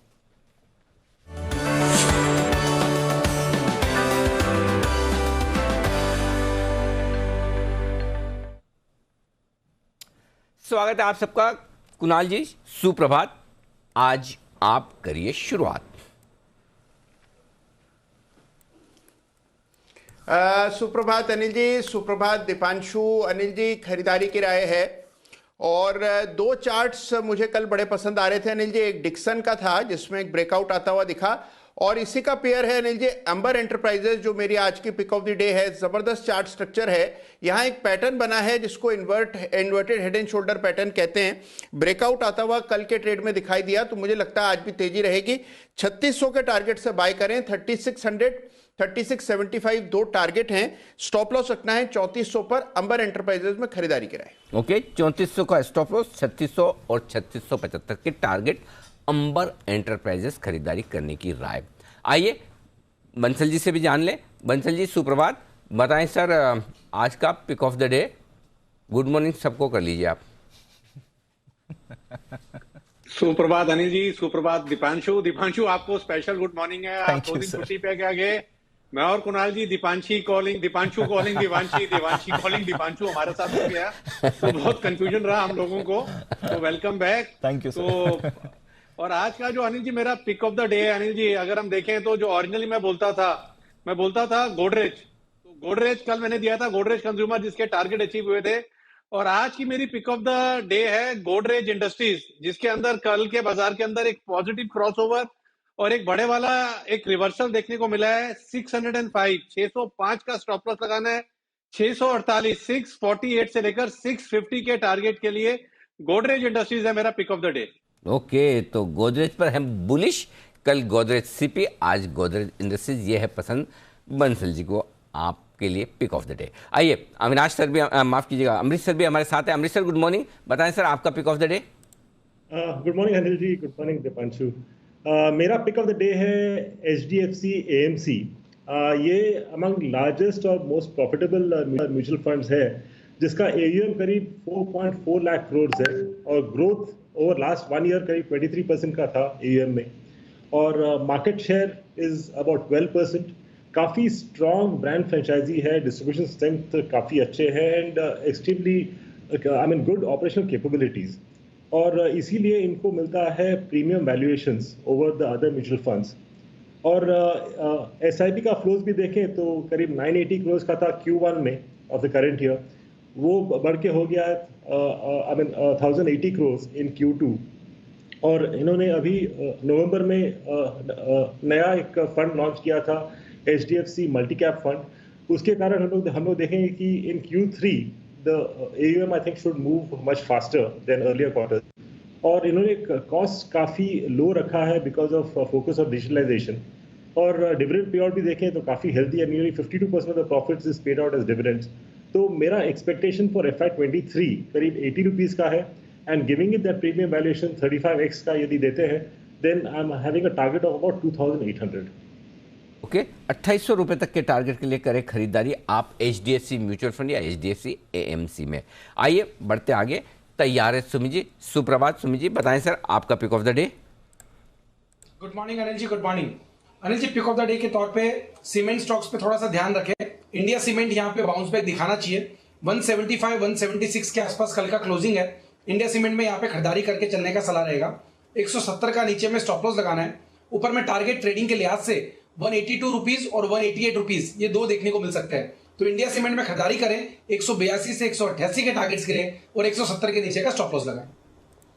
ओके, 182 से 188 के टारगेट्स के लिए खरीदारी करके चले इंडिया सीमेंट्स। आज ऑफ कोर्स बड़ी खबर भी है, दमानी साहब ने अपनी हिस्सेदारी बढ़ाई है, 22% से ज़्यादा हो गई हिस्सेदारी। अमरीश सर, ट्रैक करते हैं सर इस स्टॉक को, काफ़ी लंबे समय से बात यही चल रही है, दमानी साहब हिस्सेदारी बढ़ाएंगे, आगे जाकर और हिस्सेदारी बढ़ा सकते हैं, शायद कंट्रोलिंग हिस्सा भी ले सकते हैं। खैर वो तो जब होगा तब होगा। फिलहाल जो 20 से 22% करिए, जो इंडिकेशन आया कि हाँ आगे भी हिस्सेदारी और बढ़ सकती है, कैसे समझें सर इसे? ये तो काफ़ी पॉजिटिव है। आगे जाके in case increases by another 3-4% clearly I mean you can have open offer also, but I mean despite that जो सीमेंट सेक्टर का जो व्यू है वो भी काफ़ी पॉजिटिव है, specially because of the way the infrastructure growth हम लोग देख रहे हैं। और after having a soft 1 or 2 quarters, मुझे लगता है कि the cement companies and specially India cement because of south based, मुझे लगता है कि in the next 2 to 3 quarters we should see extremely good growth and specially on the margins. तो इस लेवल पे भी मैं बोलूँगा कि I think one should look at buying specially for long term. ये है आपके लिए इंडिया सीमेंट पर राय। टेक्निकली भी अच्छा लग रहा है एंड ऑफ कोर्स दमानी साहब ने हिस्सेदारी बढ़ाई है तो थोड़ा बाजार का कॉन्फिडेंस भी वहां से आपको बढ़ते हुए दिख सकता है। वैस्कॉन इंजीनियर्स, कुणाल जी जरा इस पर अपनी राय दें। छोटा स्टॉक है, 500 करोड़ की मार्केट कैप है और उसके सामने करीब 200 करोड़ का ऑर्डर मिला है, तो जितनी मार्केट कैप है उसके हिसाब से देखें तो लगभग 40% का ऑर्डर भी मिलते हुए दिखा है। चार्ट्स क्या कहती हैं वैस्कॉन इंजीनियर्स, छोटा काउंटर? देखिए दीपांशु, काफी समय से स्टॉक में कोई खास हमने मोमेंटम नहीं देखा है, एक सीमित दायरे का कारोबार होता दिखा है। ये बात सही है कि एक सपोर्ट के करीब ये ट्रेड कर रहा है, तो हो सकता है इस खबर के चलते कुछ बाउंस आ जाए, लेकिन तुरंत इन स्तरों पर मेरी खरीदारी की राय नहीं है। मुझे लगता है कि जब तक ये स्टॉक 27 के लेवल्स को डिसाइसिवली पार करके एक बड़ा ब्रेकआउट न दे दे, तब तक इसमें खरीदारी नहीं करनी है। तो वेट एंड वॉच करें, और अगर पहले की खरीद है तो एक 20 रुपए का स्टॉप लॉस रख ले, होल्ड करें। तो ये है आपके लिए वैस्कॉन इंजीनियरिंग पर आए। यहाँ पर एक ऑर्डर वेदांता ग्रुप से मिलता हुआ इस कंपनी को, जिसका फायदा आज स्टॉक में आपको देखने को मिल सकता है। शाम 5 बजे जी एंटरटेनमेंट की प्रेस कॉन्फ्रेंस होने की बात कही जा रही है, जिसमें इस मर्जर के बाद मैनेजमेंट बातचीत करेगा और बताएगा कि इस मर्जर के पीछे के सारे आपको रैशनल ऑब्जेक्टिव सब कुछ। लेकिन आइए उस पर एक बार पहले राय ली जाए अमरीश सर से। अमरीश सर, फाइनली सोनी और जी के बीच में नॉन बाइंडिंग एग्रीमेंट साइन हुआ है। जी एंटरटेनमेंट के बोर्ड ने इसको मंजूरी दी है। क्या समझा जाए जी एंटरटेनमेंट के शेयर होल्डर्स के लिए, स्टॉक के लिए? काफी दिनों से ये एक्सपेक्टेड था और since it has now finally कम, ये काफी पॉजिटिव है and mostly in line with what the market was expecting. और जो मूव हमने देखा था दैट 275 280 से जो ऊपर आया था मूव, फिर थम गया था because of we are waiting for this announcement, तो शायद अभी फिर से I think it should resume. और मुझे लगता है कि we should see I mean the stock of Zee entertainment beyond 400, शायद 410 तक जा सकता है। ओके, 410 तक जाने की क्षमता रखता है काउंटर इस डील के अनाउंसमेंट के बाद। मेगा मर्जर फाइनली हो चुका है आपके लिए क्लियर। कुछ और स्टॉक्स जहां पर आपको रखनी है नजर, टेक सोल्यूशन। सुमित जी, एक नेगेटिव खबर है, मद्रास हाईकोर्ट के आदेश पर जो सीआरओ कारोबार नाविटास में हिस्सा बिक्री की योजना थी उसको रद्द कर दिया है कंपनी ने। चार्ट्स क्या कहती हैं टेक सोल्यूशन के? सर दीपांशु, मेरे को लगता है एक बार वेट एंड वॉच करें, स्टॉक को अवॉइड करें, लोअर लेवल्स पे कहाँ सपोर्ट लेता है उसके बाद स्टॉक के अंदर बाइंग देखेंगे। फिलहाल एक बार बेटर रहेगा अवॉइड करें, हो सकता है 4-5 रुपए का गिरावट स्टॉक के अंदर देखने को मिले, तो लोअर लेवल्स पे खरीदारी करनी होगी, यहाँ पे सीएमपी पे नहीं, वेट एंड वॉच करें। सीएमपी पे नहीं, वेट एंड वॉच करने की है सलाह। दीपक नाइट्राइट, आज फंड जुटाने पर इस कंपनी की बोर्ड बैठक है। बंसल जी, कोई राय सर चार्ट पे?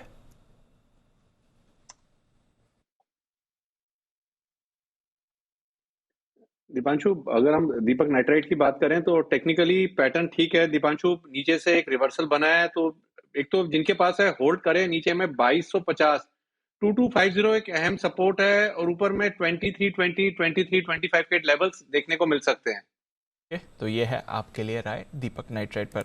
Amrish sir, India bulls real estate पर कोई राय? कल थोड़ा रिबाउंड जरूर स्टॉक में देखा था, वैसे पिछले कुछ दिनों से गिर रहा था।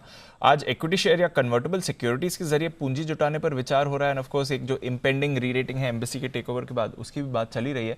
क्या राय देंगे sir India bulls real estate पर? तो इसमें जो इश्यू था पहले, it was of the promoter, और I think that issue is behind us because of the new promoters coming in, Embassy group. और if you look at affordable housing, काफ़ी अच्छा कर रहा है। In fact most of the developers have announced nearly 75 to 100% growth last एक साल में, तो उसका benefit India bulls real estate को भी मिलना चाहिए। तो मुझे लगता है कि I think this is more less sort of a bottom at least for the time being, और मुझे लगता है कि यहाँ से we should see at least about 35-40% sort of a growth, यदि if talking of the next 12 to 18 months। तो अच्छी ग्रोथ आ सकती है 12 से 18 महीने का अगर नजर लें। अनिल जी ने भी 250 से 250 के टारगेट्स की तो बात करी है। वापस करेक्ट हुआ है, हालांकि कल के बाउंस बैक के बाद भी अगर आप देखें तो लेवल्स ठीक ठाक इस पर आपको आते हुए दिख रहे हैं। आज यहाँ पर बोर्ड बैठक भी होने वाली है। HUL, इस पर राय जो आई है 3 ब्रोकरेज की तरफ से, सिटी 3000 प्लस का टारगेट, मक्वायरी 3300 का टारगेट और नोमुरा का भी 3000 के करीब का टारगेट। एक चार्ट पर चेक ले लें कुणाल जी के साथ। HUL पर कुणाल जी। देखिए दीपांशु, जिस तरह का चार्ट स्ट्रक्चर है HUL का, हमने इसमें एक बड़ा करेक्शन देखा मार्केट के साथ, और अब मुझे लगता है कि इन स्तरों के आसपास एक बड़ा सपोर्ट स्टॉक को हासिल है। तो यहाँ पर करेक्शन पूरा होता हुआ दिख रहा है, कुछ पहले संकेत हैं कि करेक्शन पूरा हुआ है। तो मेरी राय में इन स्तरों पर अगर आप लंबी अवधि के निवेशक हैं तो खरीदारी में कोई हर्ज नहीं है। 2200 के आसपास बड़ा सपोर्ट दिखता है, और मुझे लगता है कि स्टॉक में आपको 2800 तक के लेवल्स देखने को मिलेंगे। तो लॉन्ग टर्म या मीडियम टर्म के लिहाज से डेफिनेटली इन स्तरों पर बाय करने की मेरी राय है। ओके, खरीदारी करें, ये है राय आपके लिए HUL पे। लॉन्ग टर्म के लिए आपके लिए ये हो सकता है एक बेहतरीन स्टॉक। आइए जी और सोनी की मेगा डील पर ही बातचीत करने के लिए हमारे साथ ओमकारा कैपिटल से वरिंदर बंसल कार्यक्रम में हो रहे हैं शामिल। Varinder, good morning. सबसे पहले तो बताएं जो कुछ आपने पढ़ा है उसके मुताबिक क्या क्या खास बातें आपको लगी है इस डील की पूरी डिटेल्स में? Sir good morning. डील के बारे में मेरे ख्याल में बहुत चीजें पता है कि उसका वैल्यूएशन क्या होना चाहिए, क्या नहीं होना चाहिए। आप 20 टाइम का मल्टीपल दो, 30 टाइम का मल्टीपल दो, वो अलग चीजें हैं। बट सर आई थिंक इन्वेस्टरों को जो सबसे बड़े कंसर्न्स थे ना, मैं आपको खुले दिल से बोल रहा हूँ कि कंसर्न्स क्या थे, कि इस डील में कोई भी लीकेज नहीं होना चाहिए, कोई पैसा डील से बाहर निकलना नहीं चाहिए।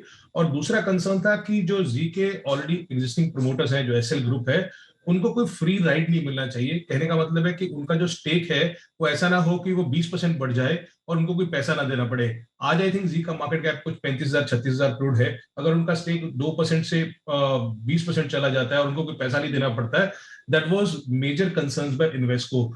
अभी रिलीज अभी आया है सर, वो कैविएट है अभी, और कौन कौन होगा, सब कुछ होगा, उसमें ज्यादा पता चलेगा।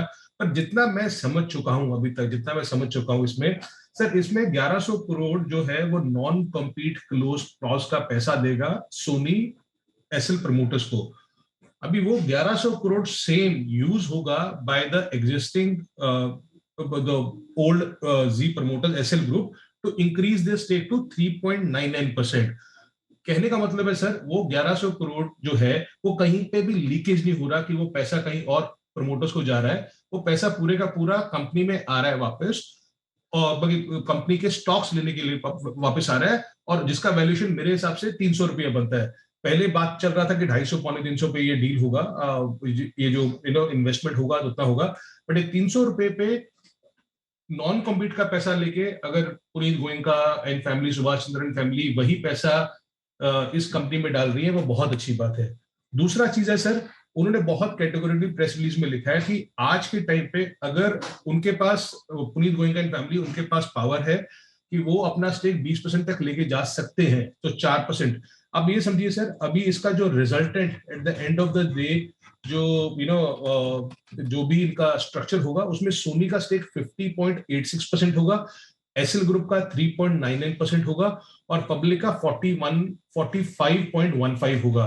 तो अगर एसएल ग्रुप को 3.99% से 20% लेके जाना है सर, और ये बहुत ही जरूरी पॉइंट है, उनको जो भी माल है, स्टॉक है, वो मार्केट से लेना पड़ेगा, उनको कोई फ्री राइड नहीं मिलेगा। उन्होंने रिलीज में सर, मैं पढ़ दूं सर, उन्होंने बहुत जरूरी लिखा हुआ है कि एवरी यहाँ पे लिखा हुआ है कि any share purchase by the promoters founders of Zee limited must be in compliance with all the applicable laws including any pricing guidelines. तो कहने का मतलब है उनको कोई फ्री राइड नहीं मिला, और ये भी जो है अभी किस भाव पे लेंगे, एग्जिस्टिंग प्राइस पे लेंगे, ऊपर लेंगे, वो आगे जाके मालूम चलेगा कितने टाइम में लेंगे। तो मेरे हिसाब से जो दो बड़ी चीजें थी जहां पे इन्वेस्टको को कंसर्न्स था, वो बहुत क्लियरली हो चुका है। तो कहीं से पैसे का लीकेज नहीं हो रहा, कहीं से फ्री शेयर्स नहीं मिल रहे हैं जी प्रमोटर्स को। तो आई थिंक वो बहुत बड़ा कंस्ट्रक्ट क्लियर हो गया है। जी स्टॉक कैसा रहेगा सर, वो पोजीशनिंग है, जो आपको ज्यादा पता है कि किस तरीके से पोजीशनिंग है मार्केट में, किस तरीके से नहीं है। बट अगेन एंड अगेन ये आप सोचिए सर, टाइमिंग सोचिए, ये आईपीएल का बिडिंग अभी आने वाला है, तो they are very very eager कि स्पोर्ट्स में वो लोग बहुत बड़ी एंटिटी बन जाए। तो अभी जी और सोनी अगर आईपीएल राइट्स ले लेते हैं, so I can tell you that Star India हुआ या कोई भी और एंटिटी हुआ, उनकी रातों की नींद चली जाएगी, because they will be very aggressive in terms of what they can do in sports. तो ये बहुत बड़ी एंटिटी बनी जाएगी सर, बन चुकी है कि अगर जब ये दोनों कंबाइंड हो जाएंगे, वैल्यूएशन इससे कुछ भी हो सकता है सर आगे जाके। बट आई थिंक जो मेजर कंसर्न्स थे मेरे हिसाब से ओवरराइड हो चुके हैं, सबका अप्रूवल आ चुका है। Let's see how the things come. 300 रुपए पे अगर ये डील हुआ है या इन्फ्यूजन हुआ है, which is again a good thing, जो पहले एक्सपेक्टेड था 250-300 पे होगा। अगर ये सर 23 से 24 रुपए ईपीएस कर लेते हैं, मेरे ख्याल में जो बहुत सारे ब्रोकरेजेस का मानना है, अभी आप 23-24 रुपए आप 20 टाइम दोगे कि 25 टाइम दोगे कि 30 टाइम दोगे, वो मार्केट को ज्यादा मालूम है। But I think it's a very big thing, और ये सर बहुत ही बड़ी चीज है इंडिया मीडिया इंडस्ट्री के लिए। I think in the India media industry I have seen this kind of deal from a global player coming after long time. बाकी India में अभी सर एक एमएनसी मीडिया कंपनी होगी, so which is a good thing. बड़ी चीजें आप कह रहे हैं, एक तो 1100 करोड़ रुपए जो आ रहे हैं वो कंपनी में फिर से आ रहे हैं, और जो 1100 करोड़ के जो स्टॉक्स अलॉट किए जाएंगे जी के प्रमोटर्स को, वो 300 रुपए के दाम पर होंगे, जो कि मार्केट प्राइस के बहुत करीब है। नहीं तो आमतौर पर पहले अंदाजा ये था कि शायद वो 200 पे हो, 250 पे हो, तो वो एक बड़ी चीज़ है। और दूसरी चीज़ आप ये साफ कह रहे हैं कि अगर प्रमोटर्स को स्टेक बढ़ाकर 20% तक ले जानी है, जो एग्जिस्टिंग प्रमोटर्स हैं, तो उन्हें मार्केट से ही खरीदना होगा, उन्हें किसी तरह। तो ये दो बड़े कंसर्न जो इन्वेस्टको के हैं। तो वरिंदर, इन शॉर्ट क्या ये समझा जाए कि फिर अब इसके बाद इन्वेस्टको के लिए कोई आपत्ति नहीं बचती और वो फिर इस डील का विरोध नहीं करेंगे, ये समझना ठीक होगा?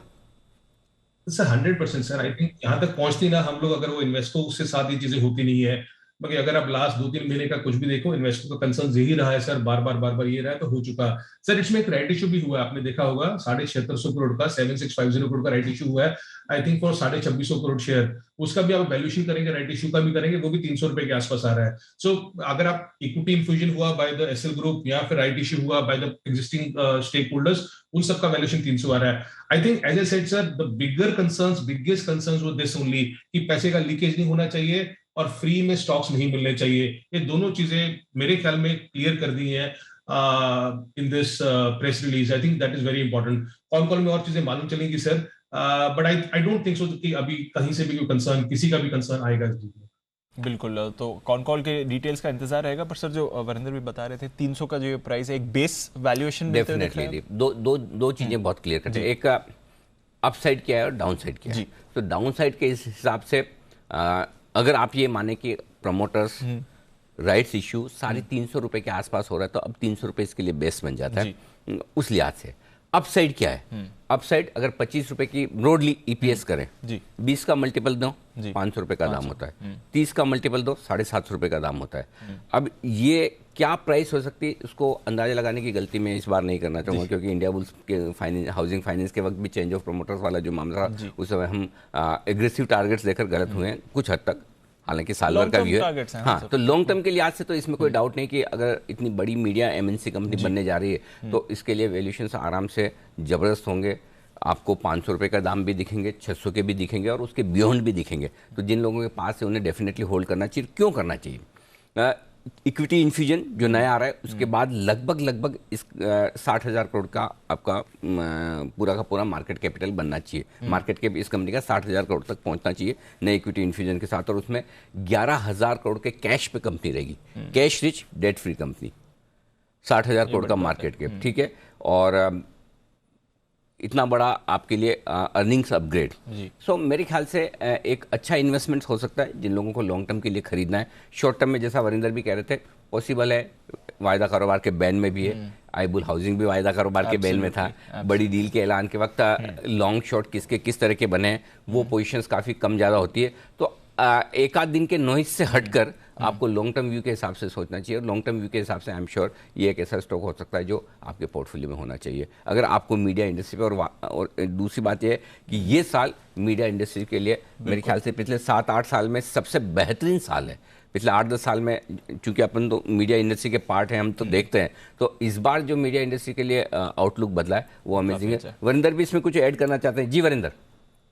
सर, आपने एक चीज तो बोली थी सर कि इस कंबाइंड एंटिटी में $1.5 बिलियन, अराउंड 11,000 करोड़ कैश रहेगा, डेट रहेगा। और दूसरा चीज sir, to be honest, I don't think so it is a right comparison between Zee and India bulls.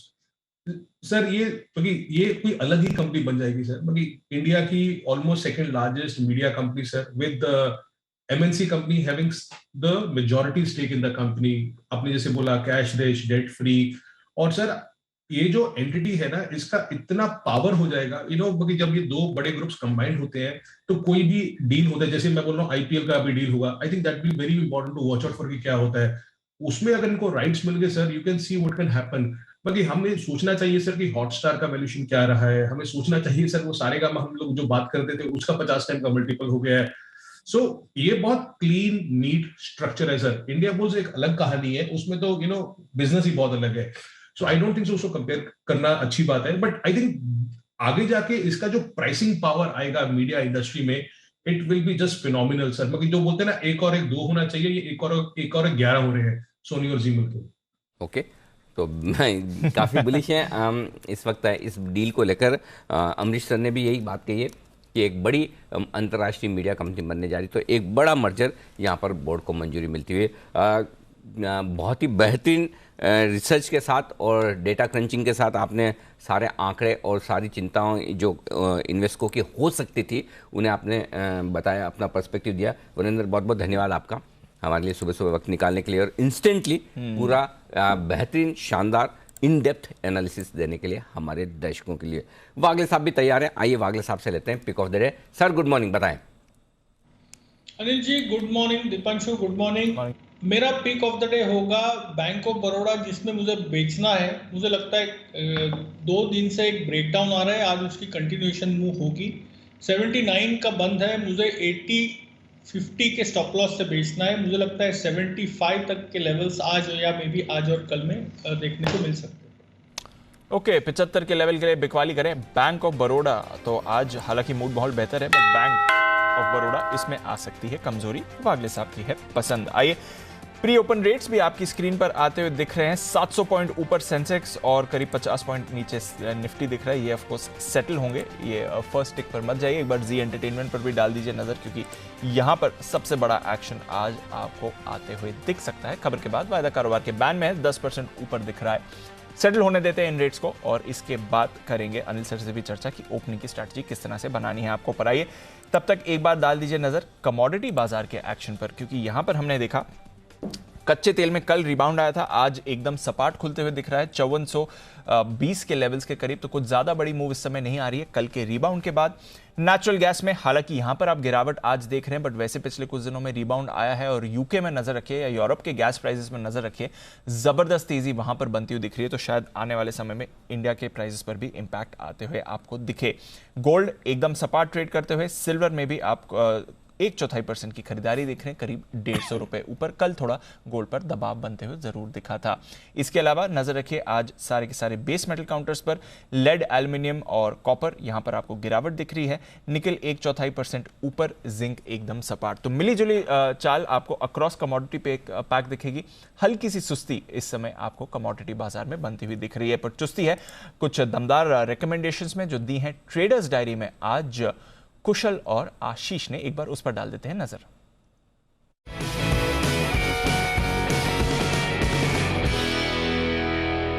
Cash का स्टॉक लिस्ट में फिनोलेक्स इंडस्ट्रीज, सन फार्मा की फ्यूचर्स में खरीदारी करनी है। HCL टेक 1200 रुपए का कॉल ऑप्शन खरीदेंगे 41 के लक्ष्य के लिए और टेक्निकली अच्छे ब्रेकआउट के संकेत है गोदरेज इंडस्ट्रीज में। डिक्सन टेक्नोलॉजीज फंडा पे क्या 7500 का लक्ष्य होगा। निवेश के लिहाज से खरीदनी NMDC, यहाँ पर बेहतर वैल्यू अनलॉकिंग का मौका है। 200 रुपए के लक्ष्य के लिए खरीदारी करेंगे। इंडिया सीमेंट्स में खबरों का असर देखने को मिलेगा। पोकरना में कल आया बड़ा ब्रेकआउट, 750 के पार जाएगा। प्रताप स्नैक्स में आएगी तेजी और जॉनसन कंट्रोल्स, हिताची एक हफ्ते का व्यू बनाकर आप इस स्टॉक में खरीदारी करके चल सकते हैं। इन 10 स्टॉक्स में मेरा कन्विक्शन सबसे ज्यादा है कैश का स्टॉक फिनोलेक्स इंडस्ट्रीज। यहां पर बड़ी इंटेंसिटी का ब्रेकआउट देखने को मिला। स्टॉक जो है बहुत जल्द 235 के पार जाएगा, खरीदारी करेंगे। चलिए, कैश स्पेस से जिस तरह की खबर आती हुई दिख रही है, वेस्कॉन इंजीनियर्स के लिए जो ऑर्डर मिला है इनको डेफिनेटली काफ़ी पॉजिटिव आज इनके लिए हो सकता है। तो 24 रुपये इमीडिएट सेट ऑफ टारगेट्स हैं। साथ ही ONGC कच्चे तेल में जिस तरह का ऑलमोस्ट 4% का मूव आता हुआ दिखा है, वो काफ़ी पॉजिटिव हो सकता है इनके लिए। इनफैक्ट हिंडाल्को और पूरा मेटल स्पेस जो है आज अगेन फोकस में रहेगा। जिस तरह से डाउ जो है ऑलमोस्ट दिन के हाई पॉइंट पर जाकर बंद होते हुए नजर आए कल, तो हिंडाल्को का ऑप्शन खरीद कर चलिए। मॉइल पर भी फोकस है, 182 रुपये के टारगेट के लिए 4 सेक्शन मजबूत है। कोटक महिंद्रा बैंक अच्छी एंट्री पॉइंट दे रहे हैं, अगले 6 महीनों में 2100 रुपये के लक्ष्य आपको देखने को मिल सकते हैं। इनफैक्ट यहाँ पर अगर आप इन्वेस्टमेंट पिक देखें तो स्पेसिफिकली महानगर गैस 1000 रुपये के टारगेट के लिए 6 मंथ्स की अवधि के लिए आप यहाँ पर होल्ड करके चल सकते हैं। प्रमोटर ने IIFL वेल्थ में खरीदारी की है। पेटीएम पर मॉर्गन स्टैनली की जो इनिशिएटिंग कवरेज रिपोर्ट आई है वो काफ़ी ज़्यादा पॉजिटिव साउंड कर रही है। साथ ही नेलकास्ट और फेडरल बैंक, यहाँ पर आपको फोकस बनाकर रखना है, खरीदारी की राय है। और इन सब में आज के लिए जो मेरा बेस्ट पिक है मेटल काउंटर से हिंडाल्को, 450 रुपये का कॉल ऑप्शन आपको खरीद कर चलना है। ऑलमोस्ट 12 रुपये के टारगेट आज आपको इस सत्र में देखने को मिल सकते हैं।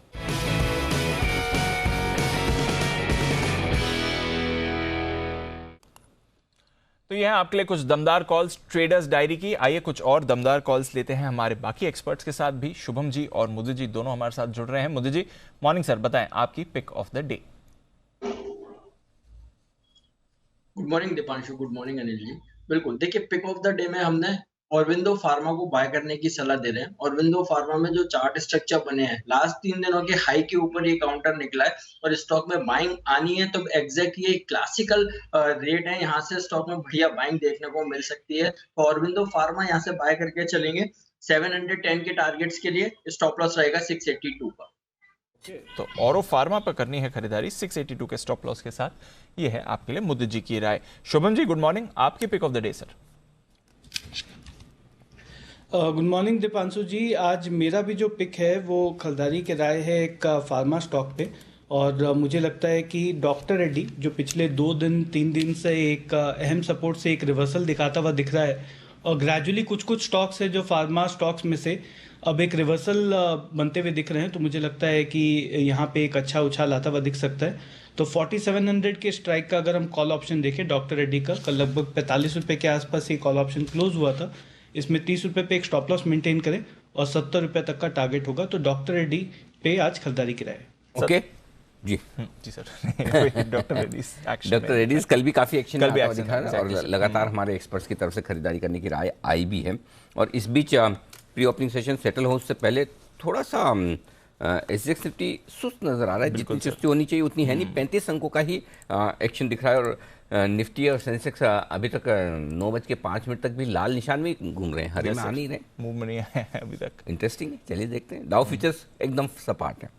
बिल्कुल, तो थोड़े सपाट बाजार हैं इस समय, बट एक्शन में काफ़ी स्टॉक्स हैं। एक बार जो आज पेटीएम पर ब्रोकरेज रिपोर्ट्स आई हैं, अमरीश सर से भी एक व्यू लिया जाए। अमरीश सर, आखिरी बार भी लास्ट टाइम मुझे याद है 1250-1300 से ही रिवर्सल आया था, 1700 तक गया था ये काउंटर। कल भी लगभग उन्हीं लेवल्स पर आया और अब जो अच्छी बात है, मॉर्गन स्टैनली ओवरवेट लगभग 1900 का टारगेट, गोल्डमैन सैक्स न्यूट्रल 1600 प्लस का टारगेट। क्या समय आ गया सर वापस पेटीएम को देखने का? एज ए इन्वेस्टमेंट तो मैं नहीं बोलूँगा इस लेवल पे, क्योंकि अभी जो देखेंगे हम लोग शायद केवल एक बाउंस बैक देख सकते हैं, may be two levels of about 1650, क्योंकि काफ़ी लोगों ने स्पेशली रिटेल और जो इंस्टीट्यूशन ने इनिशियली लिया था, एवरीवन हैज मेड लॉसेस। तो at every higher level selling आ जाएगा। It is actually a stock which is sell on a rally. तो मुझे लगता नहीं कि 1650-1700 से ज़्यादा ऊपर जाएगा। If it goes to this levels जो अटके हैं, I think they should be exiting, and it's only a trading buy. It is not an investment buy. Trading buy, investment के तौर पर रिकमेंडेशन नहीं है जहां तक पेटीएम का सवाल है। देखते हैं एक्शन किस तरह का आएगा। एक स्टॉक जो 2 दिनों से बड़े एक्शन में आ रहा है वो है लाओपाला। मुदे जी, इसके चार्ट पर जरा राय दें। जो 2-3 दिनों का एक्शन बना है वो भी वीक बाजार में भी स्टॉक ने आउट परफॉर्म किया है, आज भी मजबूती के साथ खुलने के लिए तैयार है। क्या चल रहा है सर इस चार्ट में?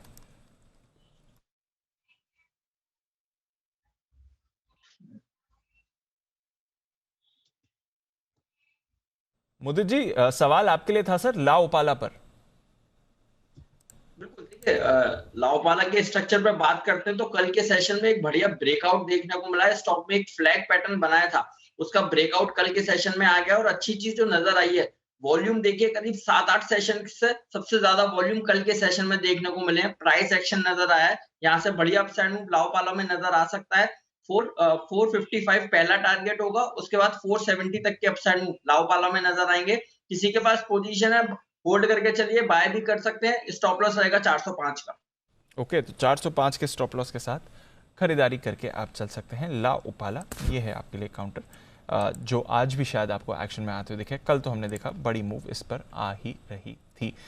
थोड़ा जो ग्लोबल बाउंस बैक हुआ है, इंटरेस्टिंग मूव्स आ सकती हैं बाजार में और रेट्स भी हो गए सेटल। अनिल जी, दमदार शुरुआत के लिए तैयार हो रहे हैं। ऑलमोस्ट सेंचुरी लगाकर निफ्टी 16,865 के लेवल पर है और बैंक निफ्टी तो सर 250 पॉइंट्स ऊपर खुल रहा है 34,865 के लेवल पर। क्या करना है?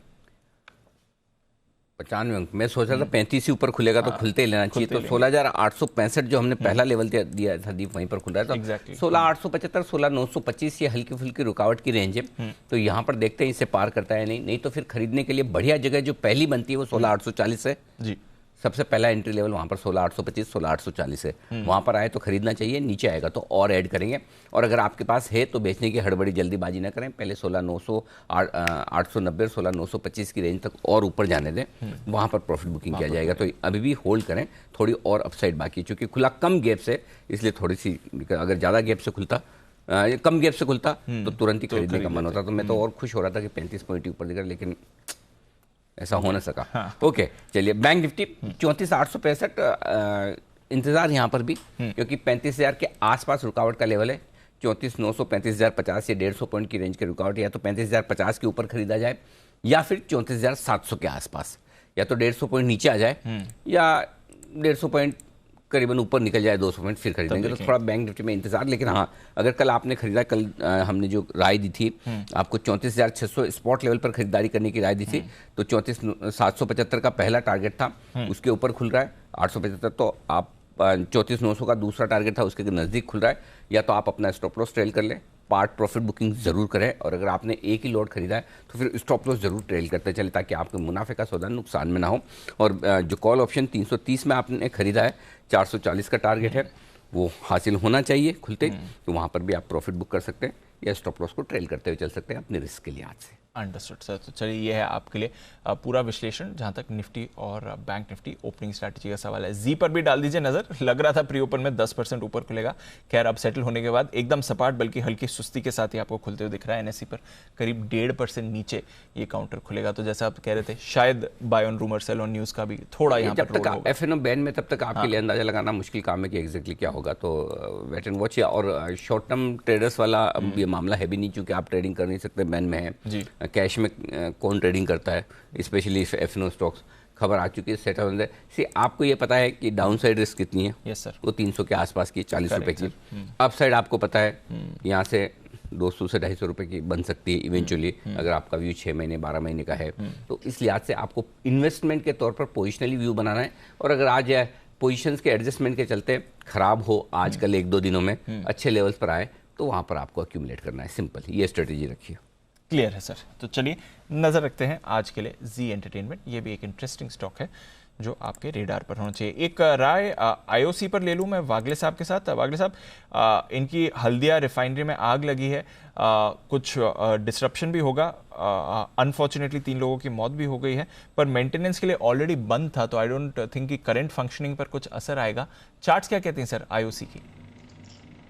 दीपांशु, चार्ट्स ऑलरेडी वीक है, 100 तक के नीचे जा सकता है। 100 का एक स्ट्रॉन्ग सपोर्ट है, मतलब यहाँ से एक 7-8% डाउनसाइड होगा। मुझे नहीं लगता वो ब्रेक करेगा, वहां पर बाय करके चलना चाहिए। 115-120 का टारगेट पोजीशनल होना चाहिए। 100 से 120 का रेंज में देख रहा हूँ। ओके, तो ये है आपके लिए आईओसी। एक थोड़ा रेंज में अटका हुआ है काउंटर, कुछ ज़्यादा बड़ी मूव इस पर एक्सपेक्ट ना ही करें, ये वागले साहब की तरफ है राय आपको आती हुई दिख रही है। आज थोड़ा ब्रॉडर मार्केट के स्टॉक्स भी आपको अच्छे एक्शन में आते हुए दिख सकते हैं, जिस तरह से बाजार का मूड माहौल भी थोड़ा सुधरते हुए दिखा है। एक राय एमसीएक्स पर लेनी है, क्योंकि काफ़ी इंपॉर्टेंट लेवल्स एमसीएक्स ने तोड़ दिए थे। अब क्या आज रिबाउंड आ सकता है इस पर? बंसल जी जरा राय दें, एमसीएक्स 1600 के लेवल पर।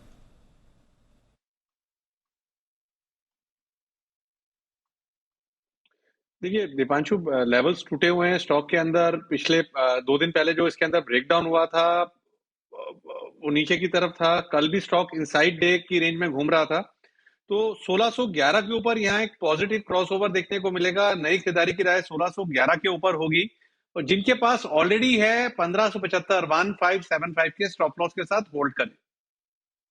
तो एमसीएक्स भी आप अपने रेडार पर रखें, नजर रखनी है इस काउंटर पर। देखते हैं किस तरह का बाउंस इस पर आते हुए दिख सकता है। इंडिया मार्ट, जरा इस पर राय दें अपनी अमरीश सर।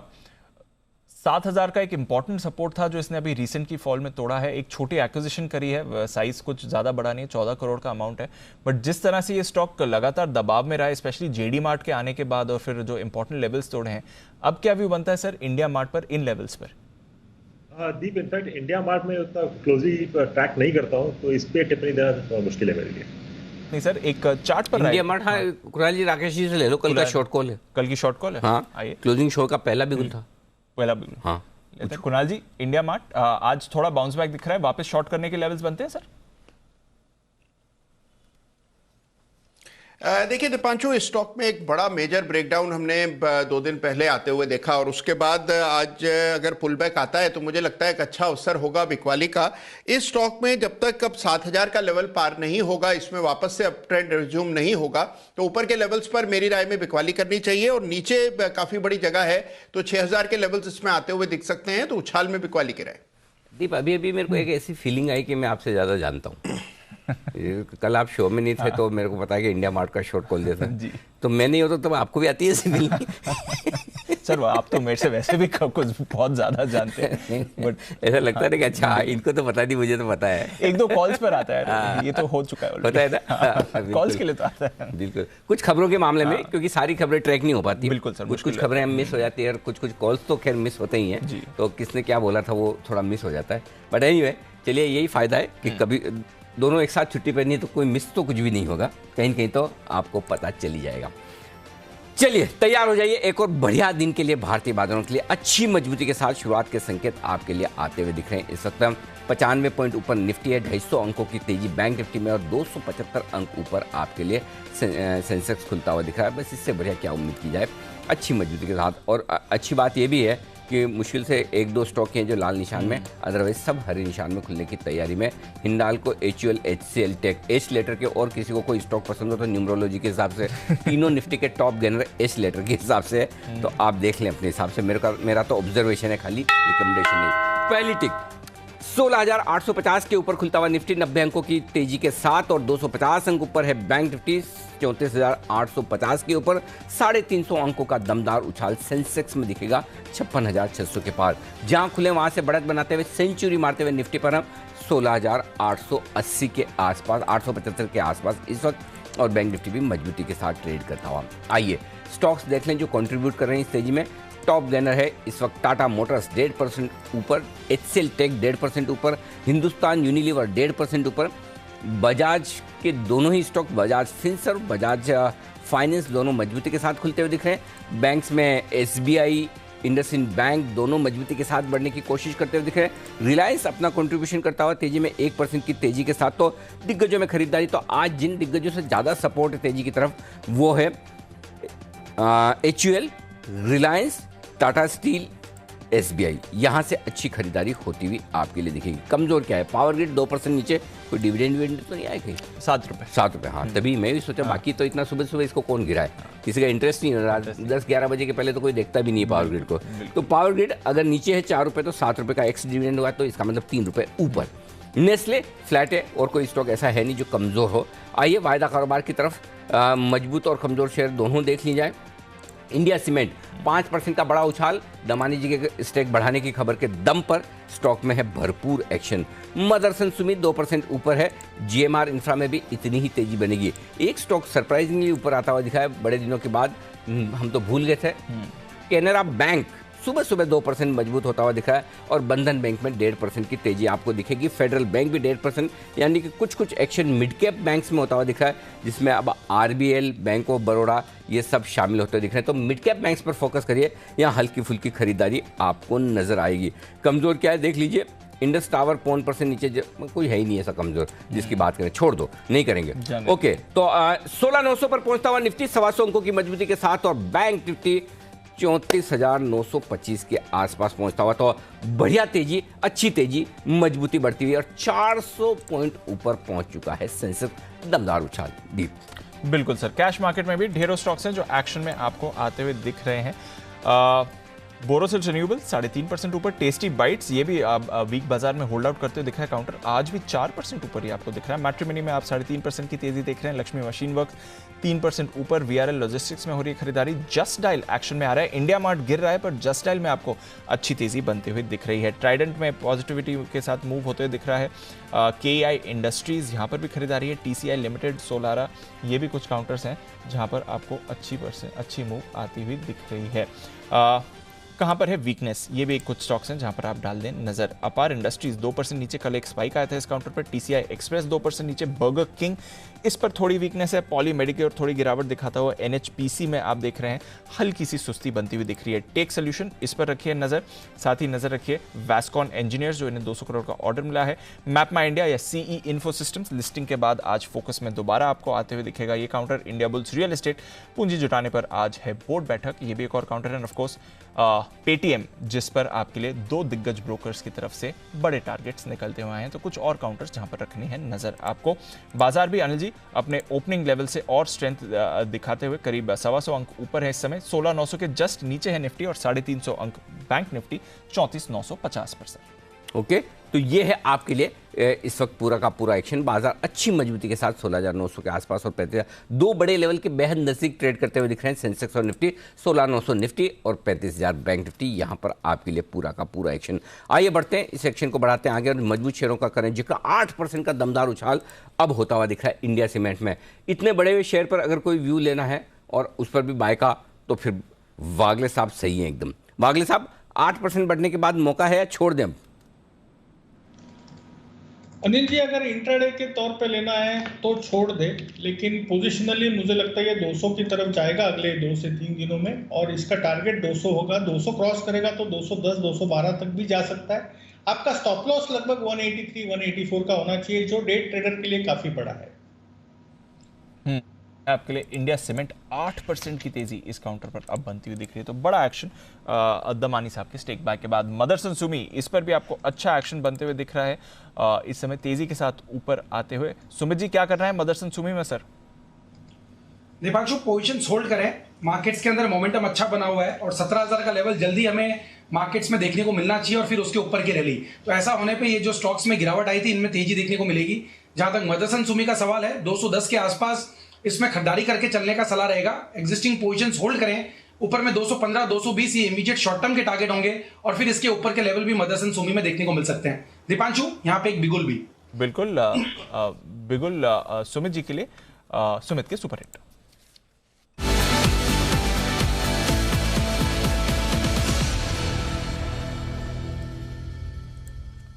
बताएं सर। दीपांशु, बाय का स्टॉक है, स्टॉक का भाव चल रहा है 744 रुपए 50 पैसे। स्टॉक का नाम है यूपीएल। यूपीएल के अंदर मोमेंटम बना है, कल का हाई ब्रेक हुआ है और ये स्टॉक यहां से ऊपर का मूव दिखाने को तैयार है। 732 का नीचे में स्टॉप लॉस लगाना है, ऊपर में 758 रुपए से लेके 765 रुपए तक का मूव यूपीएल के अंदर देखने को मिल सकता है। जिस तरह से यूपीएल ने चाल पकड़ी है, मेरे को लग रहा है ये स्टॉक आज और आने वाले दिनों के अंदर एक अच्छा मूव दिखाएगा। 758 से 765 के टारगेट के लिए यूपीएल में खरीदारी करें, नीचे में 732 733 का सपोर्ट होगा तो वो स्टॉप लॉस लगाएं और पोजीशन होल्ड करें। ओके, यूपीएल में करें खरीदारी, ये है राय आपके लिए आती हुई इस वक्त। आज सुमित जी वागले साहब के पसंदीदा शेयर के लिए भी एक और बड़ी खबर आपकी स्क्रीन पर फ्लैश होती हुई दिख रही है और वो खबर आ रही है एसआरएफ को लेकर। तो एसआरएफ के लिए कुछ इंटरेस्टिंग और बड़ी खबर आती हुई दिख रही है, उस पर फोकस करिएगा। और एसआरएफ चीन से इंपोर्ट होने वाले एक प्रोडक्ट पर एंटी डंपिंग ड्यूटी लगी है, जो कि एसआरएफ के लिए अच्छी खबर है क्योंकि एसआरएफ ने इस पर एंटी डंपिंग ड्यूटी लगाने की मांग की थी। तो एसआरएफ की मांग पर विचार होता हुआ दिखा है और ये बढ़िया खबर आती हुई दिख रही है। ये ड्यूटी 5 साल के लिए लगी, यानी कि लंबी लगी है, तो 5 साल के लिए बड़ा इंटरेस्टिंग है। तो 5 साल के लिए अब यहाँ पर और ड्यूटी लगती हुई दिख रही है। तो 5 साल तक इस प्रोडक्ट के डंपिंग होने से, सस्ते इंपोर्ट से एसआरएफ को राहत मिलेगी। तो यानी कि एसआरएफ के प्रोडक्ट्स अच्छे दाम पर बिक पाएंगे। हमारे संवाददाता अमरीश पांडे हमारे साथ हैं। एक तो अमरीश को बुलाने में बहुत कंफ्यूजन है, एक तो अमरीश सर ऑलरेडी बैठे हैं पैनल पे, तो अमरीश बलिगाना बोल दें कभी गलती से। तो अमरीश पांडे हमारे साथ है इस वक्त। अमरीश, बताइए क्या है पूरी खबर? Good morning sir. सर, खबर ये है कि हाइड्रोफ्लोरोकार्बन यानी कि RCF3, ये जो केमिकल होता है ये एयर कंडीशनर्स में इस्तेमाल होता है। इसको कूलेंट के तौर पे इस्तेमाल करते हैं। इस पे एंटी डंपिंग ड्यूटी लगाने का डिमांड किया था एसआरएफ ने, और पिछले 1 साल का जो टेन्योर है उस पे डीजीटीआर ने जांच की थी और उस जांच के बाद ये पाया था कि उस काल में जो मार्जिन है और जो लागत है उससे भी कम रेट पर चाइना ने ये डंप किया है। और ऐसे में डीजीटीआर ने सिफारिश की थी 24 सितंबर 2021 को, मतलब इसी साल सितंबर में ये सिफारिश की थी। और आज जो भारत सरकार का राजस्व मंत्रालय है, राजस्व विभाग ने ये नोटिफिकेशन जारी किया है और उसके बाद इस प्रोडक्ट पर 5 साल के लिए एंटी डंपिंग ड्यूटी लगा दी है। यानी कि चाइना से इंपोर्ट होने वाले हाइड्रोफ्लोरोकार्बन पर अगले 5 साल के लिए एंटी डंपिंग ड्यूटी लगी रहेगी, जो कि उनको यूएस डॉलर में देना होगा। और ये तभी वापस होगी जब या तो कोई नई कंप्लेंट ना आए या फिर इसका रिव्यू किया जाए। तो ये 5 साल के लिए एंटी डंपिंग ड्यूटी लगाई है। एसआरएफ के लिए अच्छी खबर है क्योंकि ये कंप्लेंट भी उनकी ही थी। ओके, ये कंप्लेन एसआरएफ की तरफ से थी और इसीलिए एसआरएफ के लिए अच्छी खबर। और एसआरएफ पर ही एक बाय कॉल भी देना चाहते हैं मोदी जी, तो सीधे राय उन्हीं से ले ली जाए। बिगुल के साथ ही मोदी जी के लिए बिगुल BTSTT का।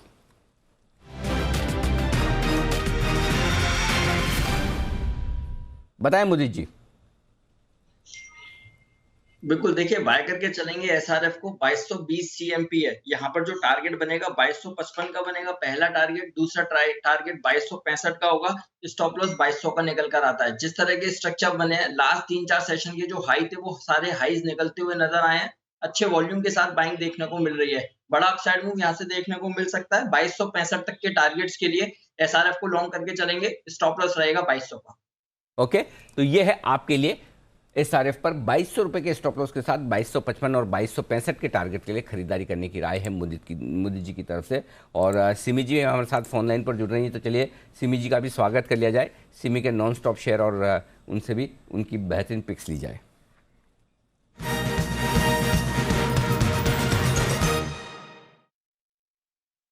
मॉर्निंग। अगर आपकी पिक्स में एसआरएफ नहीं है तो पहले एक बार एसआरएफ पर राय दे दें। आपका पसंदीदा शेयर आज दौड़ लगाता हुआ दिख रहा है, और अगर आपकी पिक भी यही है तो भी बता दीजिए। वेरी गुड मॉर्निंग अनिल जी। नहीं, मेरा पिक एसआरएफ नहीं था। एसआरएफ ने अभी मोदी ने दिया है, पर मैंने भी देखा है, पर मेरा पिक दो अलग अलग है। पर पहले मैं एसआरएफ के बारे में कुछ कहना चाहूंगी। एसआरएफ में मुझे लगता है कि यहाँ से भी रनअप मिल सकता है, अच्छा मोमेंटम शो कर रहा है। मिनिमम टारगेट, मिनिमम जो हार्डल है जो अपसाइड में 2240 से 2250 का है। अनिल जी, ये स्टॉक अगर 2250 का लेवल क्रॉस करेगा तो इसमें बहुत जबरदस्त मोमेंटम देखने को मिल सकता है।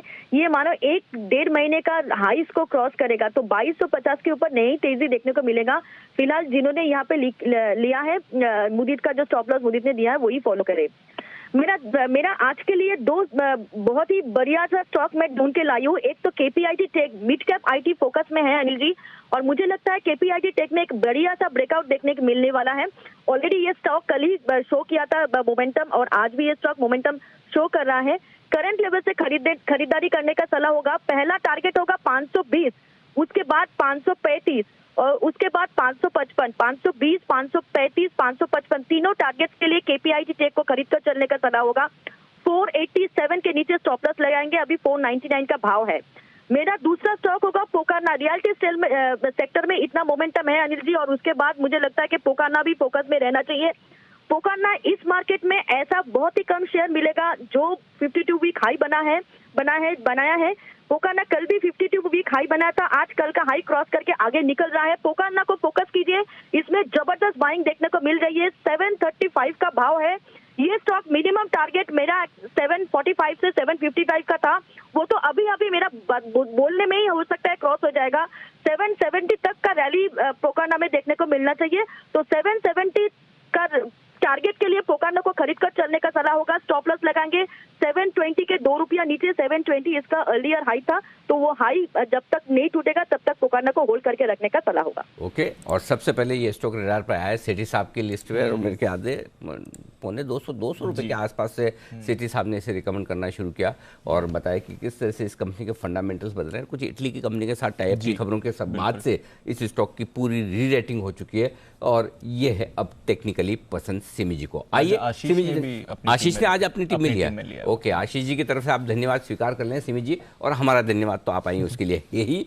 आइए अगला बिगुल कुणाल जी राकेश जी के लिए।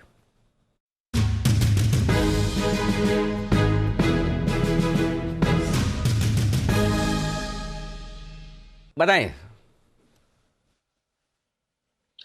अनिल जी, फोकस करना है टाटा मोटर्स पर। टाटा मोटर है हमारा चार्ट कॉर्नर पिक। स्टॉक के अंदर एक बड़ी करेक्शन देखने को मिली। इस करेक्शन के अंदर स्टॉक ने पिछले 2 दिन की हाइस को निकाला है। एक बड़े वाला पॉजिटिव क्रॉसओवर बहुत लीडिंग और लैगिंग इंडिकेटर्स पे देखने को मिल रहा है।